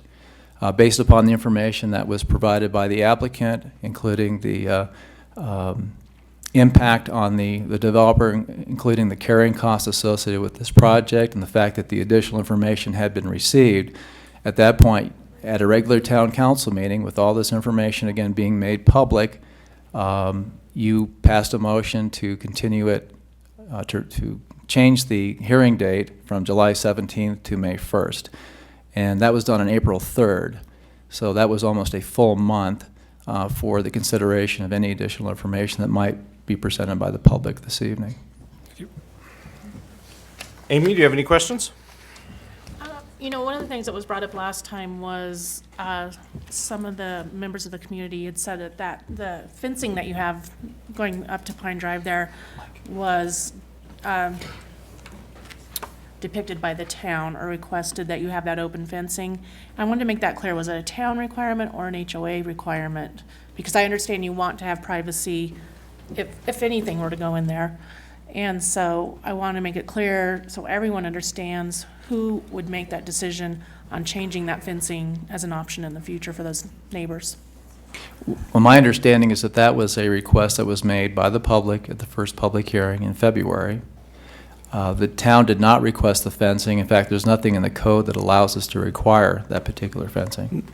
Or Amy, are you talking about the house? The The housing people, that live the in people the who live homes. there, they have the Yeah. split rail? What she's Right. asking is that an HOA requirement that their backyard is split rail? I just wanna Or make- is that a town requirement that their backyard is split rail? That is a town requirement. If That is there's a fence next to open space, it needs to be split rail, or at least a fence you can see through.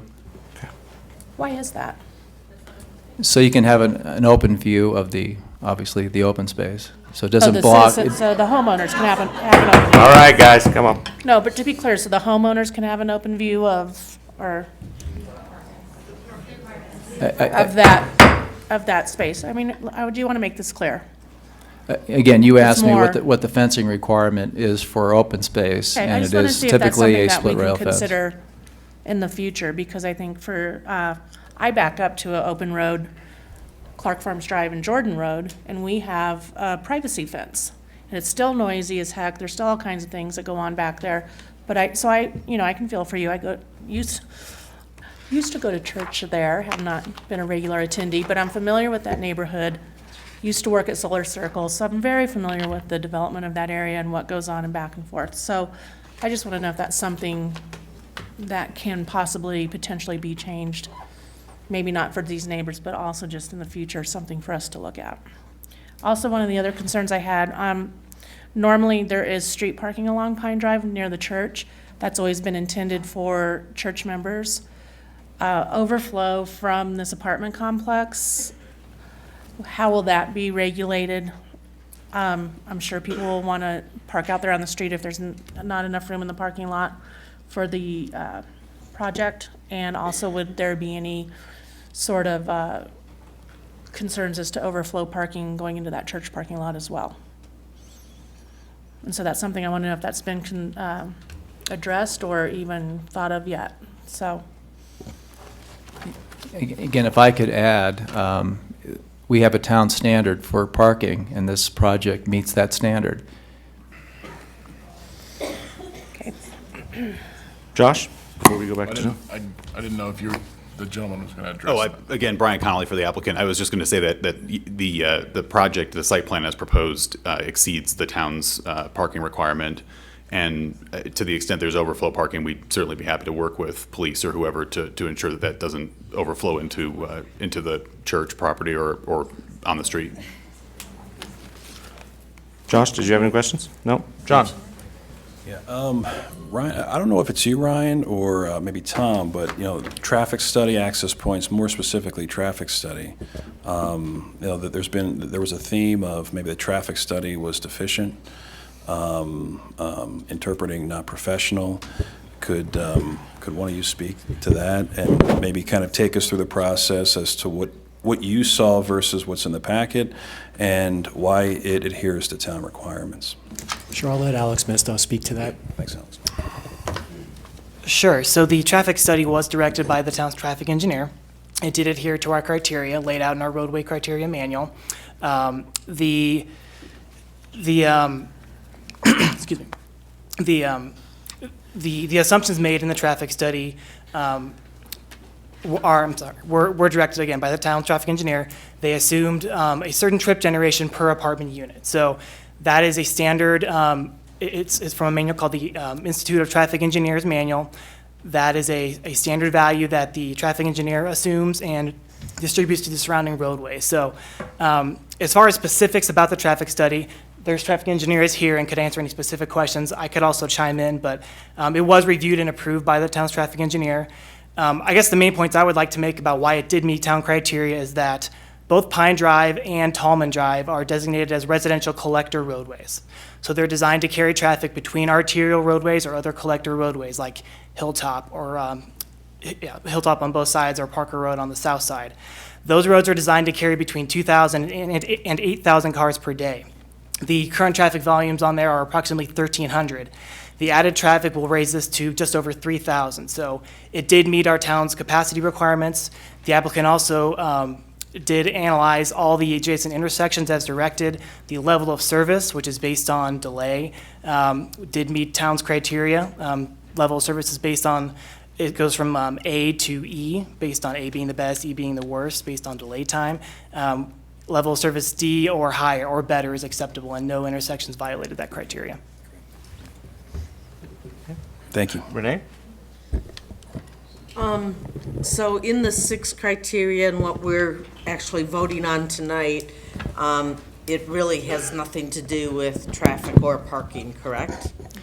It does indirectly with traffic, because that is one of the criteria that they have to satisfy, so that would be under the second criteria, which requires compliance with the Town of Parker Roadway Design and Construction Criteria Manual, which does contain the traffic study requirements of the town, as well as the level of services that are acceptable to the town.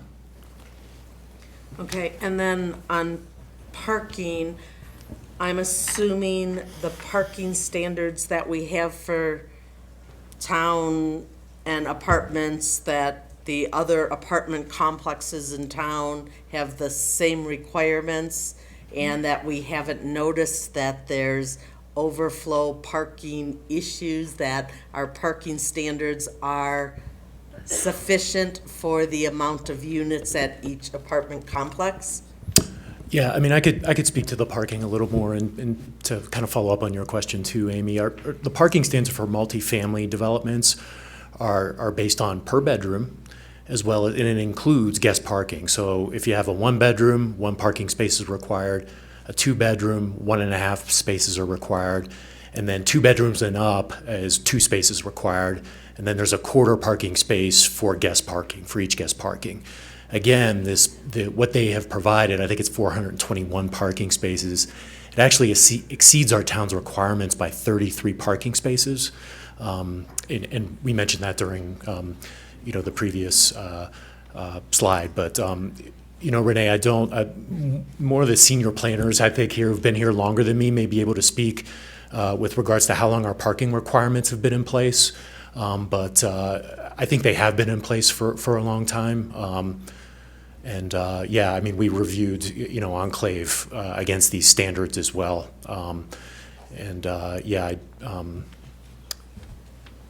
That's it. So. And then one other question. When did the letters to the homeowners go out when we decided to change the date from? Please, remember, we're just trying, she's asking questions. We're being fair back and forth, no yelling from the audience, okay, guys? Please go ahead. So when we decided to change the date from July 17th to May 1st, when did letters go out to the homeowners? Ryan, do you have that information, or Mr. Conley, do you have that? At least the town standard is that the public notice has to go out at least 15 days in advance of tonight's hearing. And so there were letters that were mailed to the adjoining property owners. There was also courtesy letters that went to the 35 speakers from the last public hearing. And again, at least 15 days in advance. I don't know the specific date. I don't either, Jim, off the top of my head. But. April 7th. There's someone from the audience who indicated April 7th was the day. Okay, thank you. Yeah, and again, all notices are provided by the developer. They provide us an affidavit indicating that the notice was sent out. Thank you. Okay. Other questions? No? Council? Jim, can you explain again the definitions of who gets supposed to get letters and who would have gotten letters, please? By code, the only people that would get letters would be people who own property immediately adjacent to the project. There were also signs that were posted on the property, and there were different signs posted for tonight's hearing indicating May 1st, and then there's also notice on the town's website. And that letter would have came from Price Development, not the town of Parker, correct? That is correct, but we received an affidavit indicating the names and addresses of all those who received information. At the town's request, we asked that additional letters, although not required by the code, also be sent to the 35 speakers. Thank you. From the last hearing. Other questions, guys? No? All right, well then with that, what we'll do is we'll go individually before I call for a motion.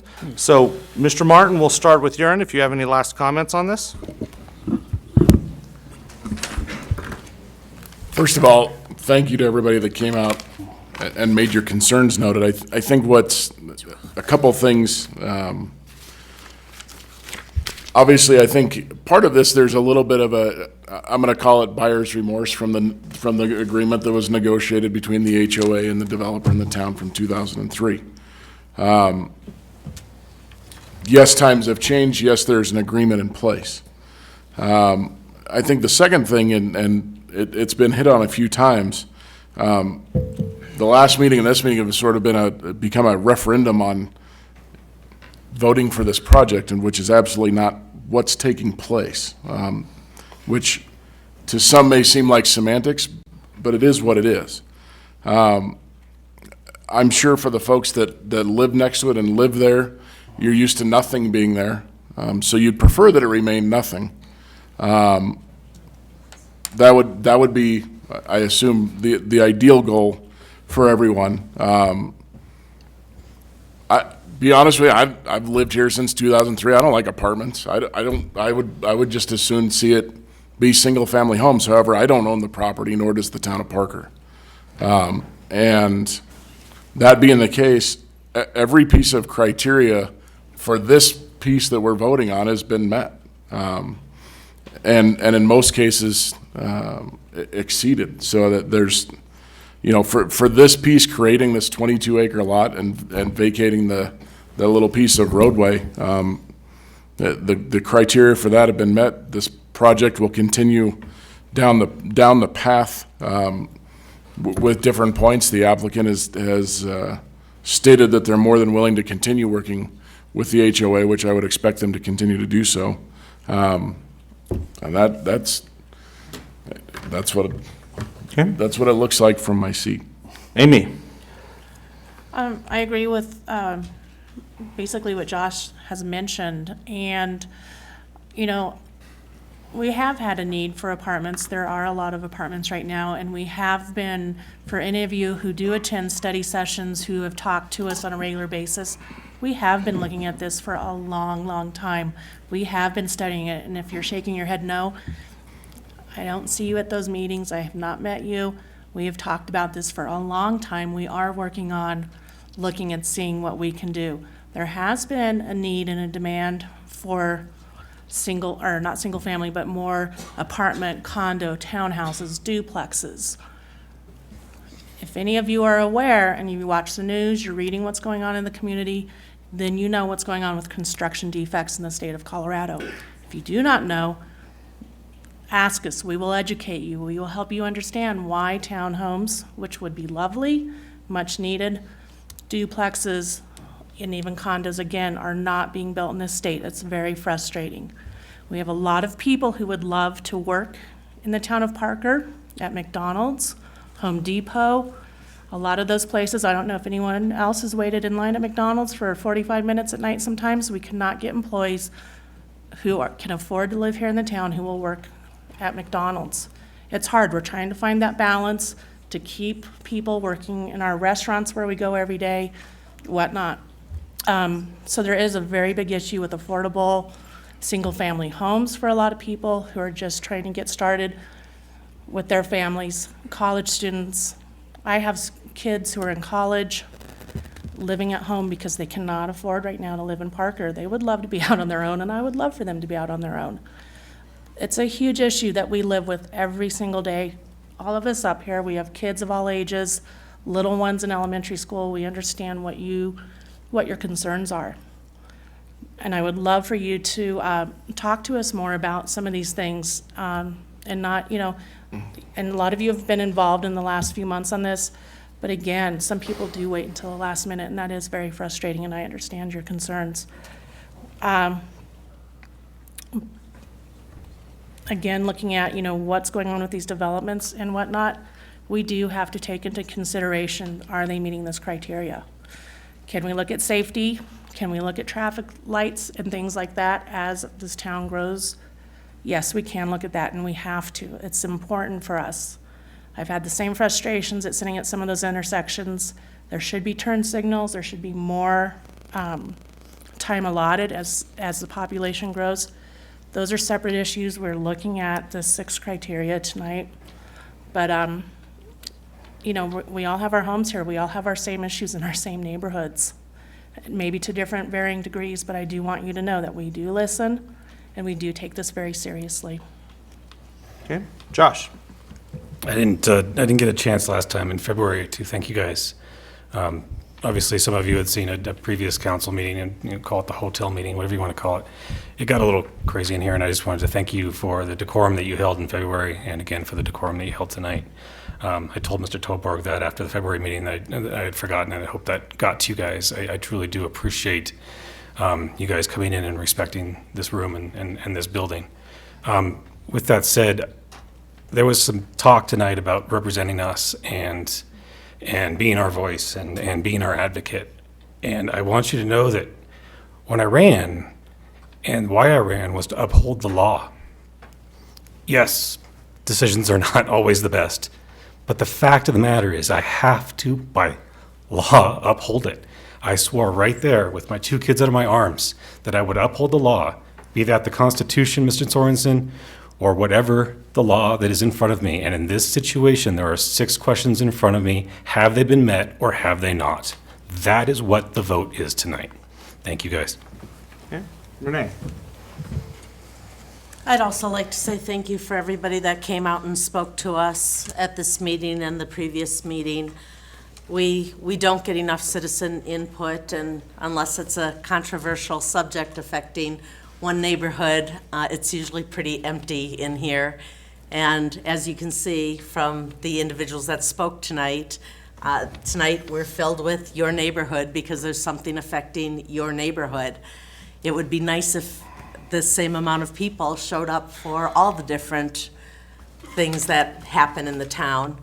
I live in Challenger Park Estates. We have 3 exits out of my subdivision. We are surrounded by 3 apartment complexes. Those apartment complexes have not hurt the value of my property. Yeah, traffic's gone up a little bit, but it's going to. I knew that when I purchased my home.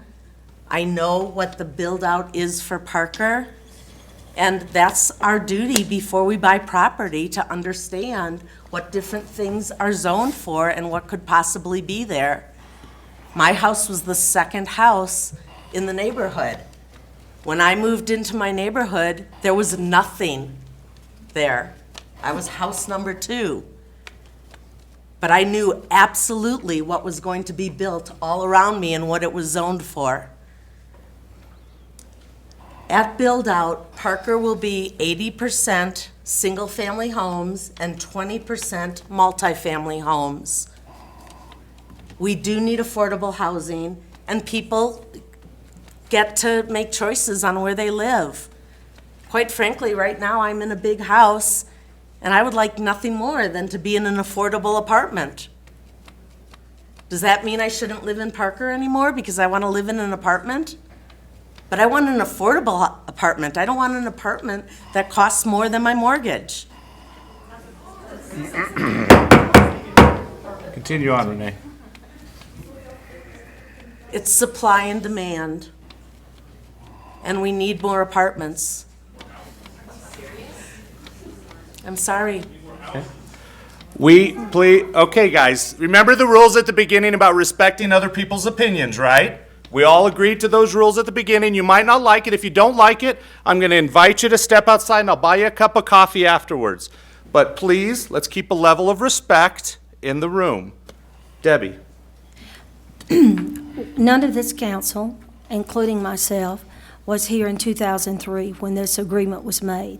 But that was an agreement that was made that we cannot undo. Just like if I made an agreement with you, you would expect me to honor that. I can't undo it. We can't undo it.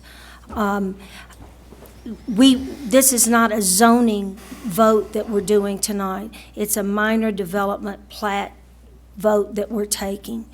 I, like Josh, am not, I'm I think we're pretty much saturated with apartments right now, but like Renee said, at build-out, we're at 80-20.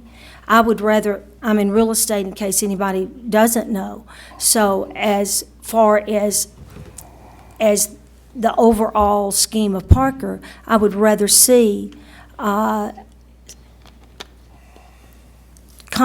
and townhomes built that people can purchase, because it's going to be better for the real estate market in this economy. But until the people under the Golden Dome decide to abolish the construction defect, that's not what's being done here. So we are at a saturation point, but we have not exceeded what we will be with the ratio, the 80 to 20%. And multifamily means apartments, condos, and townhomes.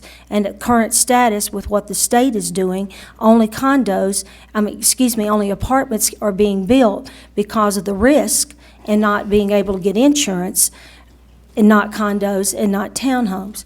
And I would like to say that, as the mayor said when we started, and I appreciate all the folks that have said, thank you for letting us speak, but it's your right to speak, whether you agree with us or we agree with you all. It's your right as a citizen in this community to speak and say whatever you want. So I appreciate you thanking us, but certainly don't have to thank me, because that's your right to do that. So this is an overall issue that we're considering, but rezoning by individual pieces of land and areas we can't do. If there's rezoning that is done, it has to be done as a blanket all over the entire town, within the town limits. So, as I said, none of us were here in 2003, and that was done then, and we have to honor what we don't have an option. That was the agreement that was signed. John? It's hard to sit up here and agree with people, but not have the standing to do something.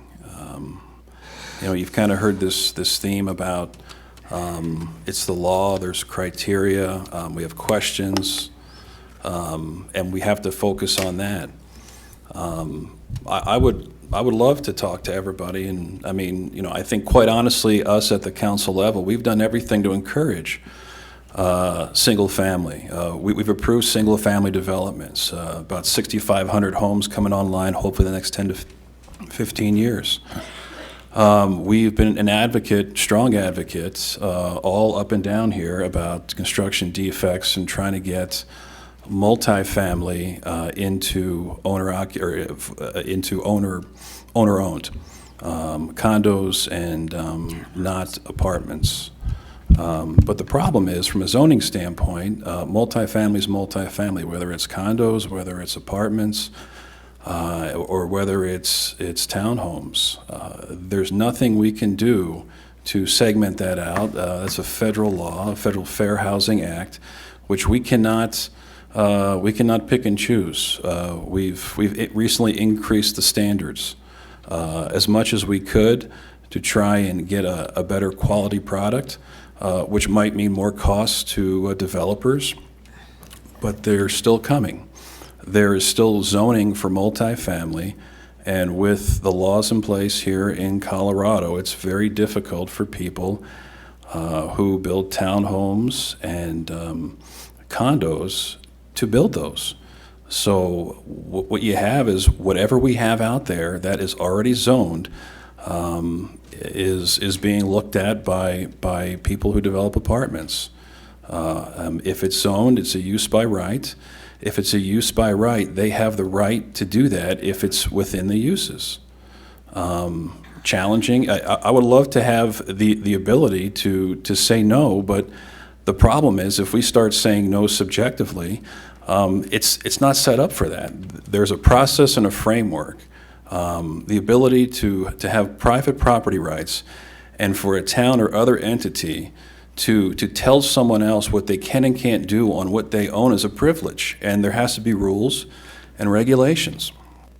And sometimes it's not It's not in the mindset of the council people up here or the citizens that we hear. But unfortunately, the framework dictates what we can and can't do. So from a zoning standpoint, 2003 is when the zoning was put in place. We then have criteria, which is a lot of these traffic and parking, because even though the zoning was in '03, we still have to make sure that all of the points that the town would want to make it safe for, from referral agencies such as schools are consistent. So it becomes more of a technical or an operations component, and we at the council level don't deal with that. That's why we have staff. We have, this is a part-time job for us. We're happy to do it, we're happy to serve, we're happy to listen. But unfortunately, we don't get down in the weeds. We have people who review this, and we rely upon them to say this meets town standards. And, they're pretty good people. I get compliments all the time, and we have to rely upon what they see and what they recommend to us. We ask questions. We invite the citizens to ask questions. But in the end, it comes down to the 6 criteria. What is the question that we're asked? We're asked to approve a minor development plat, to create a lot, to bless lines, which other entities do administratively. We do because our charter says it has to come back to us at the town council level. To me, the question is that minor development plat a good plat, and does it create a lot? And does it maintain, or does it address those 6 criteria, which at the very beginning Mr. Maloney identified and addressed? So that's all I have. Okay. So council, with that, we have 3 items in front of you. You have 9, for item 9C, there's items 1, 2, and 3, each have to be handled individually. Hang on, everything went to sleep. I move to approve the Pine Bluffs Flying Number 2 minor development plat based upon staff findings with the following conditions A through D, with the addition of E as stated in the staff report. Second. We have a motion by Josh Rivero and a second by Josh Martin. Council, please vote. Motion passes unanimously. Next item is item number 2. I move to approve the Pine Bluffs Flying Number 2 subdivision agreement based upon staff findings. Second. Motion by Josh and a second by Amy. Please vote. I move to, Let it. You want to do it again? John? Oh, I'm sorry. Motion passes unanimously. Next item on the agenda, item C3. I move to approve ordinance number 1.495 on second reading with the following condition: this ordinance will not go into effect until the minor development plat for Pine Bluffs Filing Number 2 is recorded. Second. We have a motion by Josh and a second by Renee. Council, please vote. Motion passes unanimously. Next item on our agenda is item number 10. This is ordinance number 9.265 on second reading. This is a bill for an ordinance to approve the intergovernmental service agreement for collection of stormwater management fees by and between the town of Parker and Stonegate Village Metropolitan District. Jacob, in the suit. Thank you, Mr. Mayor, members of council. The agreement you have before you here is an agreement with the Stonegate Village Metropolitan District in the town of Parker to add the stormwater fee for residential properties within their boundary that overlap the town boundaries on their monthly bills. That's consistent with the Parker Water and Cottonwood Water bills. We have agreements with them as well. And we haven't needed an agreement with Stonegate until 2015, when residential properties started developing within their districts that also overlap the town. So this agreement is a convenience, as it is with the other 2 entities, to allow the customers to make payments on one monthly statement rather than several. And I'm happy to answer any further questions. Okay, council, do you have any questions? Seems much easier that way. Yeah. Since this is a public hearing, we'll open it up for public comment at 10:41 p.m. Seeing none, we'll close public comment at 10:41 p.m. and I'll entertain further discussion or a motion, please. Move to approve ordinance 9.265 on second reading. Second. Motion by Josh and a second by Amy. Still on. Still on. Oh. All right, there we go. Council, please vote. Motion passes unanimously. Next item on our agenda is ordinance number 1.476.1 on second reading. And the next two, we have two items that are similar, so I'm going to read both in, and we can have one presentation on it. So the two items are ordinance number 1.476.1 on second reading. This is a bill for an ordinance to approve a First Amendment to easement for access and other uses of right-of-way, Parker and Lincoln Development LLC. And the second one is ordinance number 1.477.1 on second reading. It's a bill for an ordinance to approve a First Amendment to easement for vehicle parking and other use of right-of-way for Parker and Lincoln Development LLC. Tom? Thank you, Mr. Mayor, members of council. Town Council originally approved these agreements in March of 2016. These agreements, as you mentioned in the introduction, included easements for access, landscaping, parking, lighting, and other improvements to support the Parker Keystone development at the southeast corner of Lincoln Avenue and Parker Road. These easements that were approved last year included an automatic termination date of 180 days from when the agreements were originally approved. And as you've probably noticed, the project hasn't started construction yet.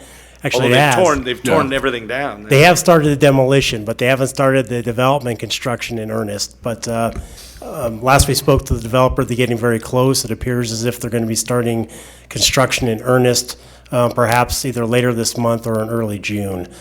So with that, we need to amend these easement agreements to extend the construction start date to December 31st of 2017, so the easements remain valid.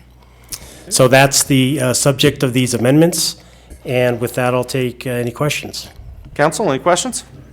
Tom, can we only do it for 180 days, and is that long enough? I mean, is there an option to do it longer than that, or? Yes, we've extended it to December 31st, 2017, so that's actually going to be more than 180 days. Okay. And really, it's just for them to start construction. Once they start construction, then they've met that criteria. Gotcha. Okay. Okay. Other questions? Since this is a public hearing, we'll open it up for public comment at 10:43 PM. If Mr. Toborg would like to come down and... Kurt's here. Oh, hey, it's Kurt, you want to come down? No? Todd Hendricks? No? Toborg? All right. Seeing none, we'll close public comment at 10:44 PM. We have two items. Each will need a separate motion, please. Move to approve ordinance 1.476 on second reading. Second. Wait, just to clarify, 1.476.1 on second reading, correct? Sorry, it's late. I can't read. All right. Motion by Josh and second by? Me. By Debbie. Council, please vote. Motion passes unanimously. Next item? I move to. To approve ordinance number 1.477.1 on second reading. Second. Motion by Amy and a second by Renee. Council, please vote. Oh, I'm gonna challenge that. Motion passes unanimously. Next item on our agenda is ordinance number 9.266 on second reading. This is a bill for an ordinance to approve the intergovernmental agreement to provide recreation programming by and between the town of Parker, the town of Castle Rock, and the Reuter Hess Recreation Authority concerning the Reuter Hess Reservoir. Where's Jim Cleveland? Yeah. His dog has an owie. He does. Oh. And Do you think he's watching on Facebook Live right now? he could. He showed me a picture. All right, yeah, everyone, if Jim Cleveland's watching right now, like, hit the heart button a couple times, throw a few hearts up there. Jeez. Anything coming through? Yikes. No, he's like, no one's watching. All right. So this particular item essentially involves four entities. The Reuter Hess Recreation Authority, and as you may recall, that authority was created by a separate intergovernmental agreement in, I think it was actually 2 years ago, 2015, is that right? And basically that authority consists of several entities located within Douglas County to participate in developing Reuter Hess for recreational purposes. The other entity is the Parker Water and Sanitation District. Obviously, they are the owner of the Reuter Hess Reservoir. And then with the IGA, there is the town of Parker and there's Castle Rock. So as between the authority and the Parker Water and Sanitation District, the district provided a license agreement to the authority to provide for recreation uses on the reservoir property. The purpose of the IGA tonight is to have the authority authorize Castle Rock and Parker offer programming at the reservoir for this particular summer. And if you take a look at the back, the IGA. It talks about the different programming, and clearly Parker's going to do the lion's share of the programming. So, We got a swim race coming up. My wife signed up for in it. fact, the two things Castle Rock is going to do is National Trails Day, and they're going to do open water training, while the town is going to do Cycle X Race, open water swim event, Yeah, that's Paddle that's- 101, Mayor. Real quick, that's cyclocross, not. Is that cyclocross? Cycle Okay. X. Cyclocross. Paddle camp, ages 7 through 18, paddleboard rentals, Subflow, what is Subflow? I don't know, but it sounds. It's a new Pearl Jam song, I Wow. believe. Scuba certification, Yeah. okay. talking to Parker And while walking we're saying. tour. So I do have a question. Wasn't Lone Tree part of this agreement, part of this partnership? They are, but they're not providing any programming this summer, Or funds. right? Okay, so it's not that they've Yeah. pulled out of the agreement. Yeah, ask the Right. expert. That's why I'm looking at her. Well, Mr. Cleveland asked me to stand in his shoes, and they're very big shoes. Very big shoes. We want to get to 11 o'clock. If I could respond to that, the reason that Castle Rock and the town of Parker are the only ones doing programming right now are because we are the only two members of the Reuter Hess Authority that actually have programming in place. Gotcha. So Lone Tree and Castle Pines use South Suburban, but they're still providing funding toward these programs, and the county itself does not have recreation, but they're also providing funding. Perfect. See, There you she go. answered it so There you much better go. than you. Yeah. Eloquently. All right, cool. Other questions, council? None? All right, then we'll open up for public comment at 10:48 PM. Oh, I thought we were gonna get one. You gonna come down? He's like, heck no. Is your taser fully charged? All right. Well, then we'll close public comment at 10:48 PM, and I'll entertain further discussion or motion, please. I move to approve ordinance number 9.266 on second reading. Second. Motion by Josh and a second by Debbie, because I don't want her to yell at me anymore. Yeah. Council, please vote. Motion passes unanimously, and with no further business before council, may God have mercy on your souls.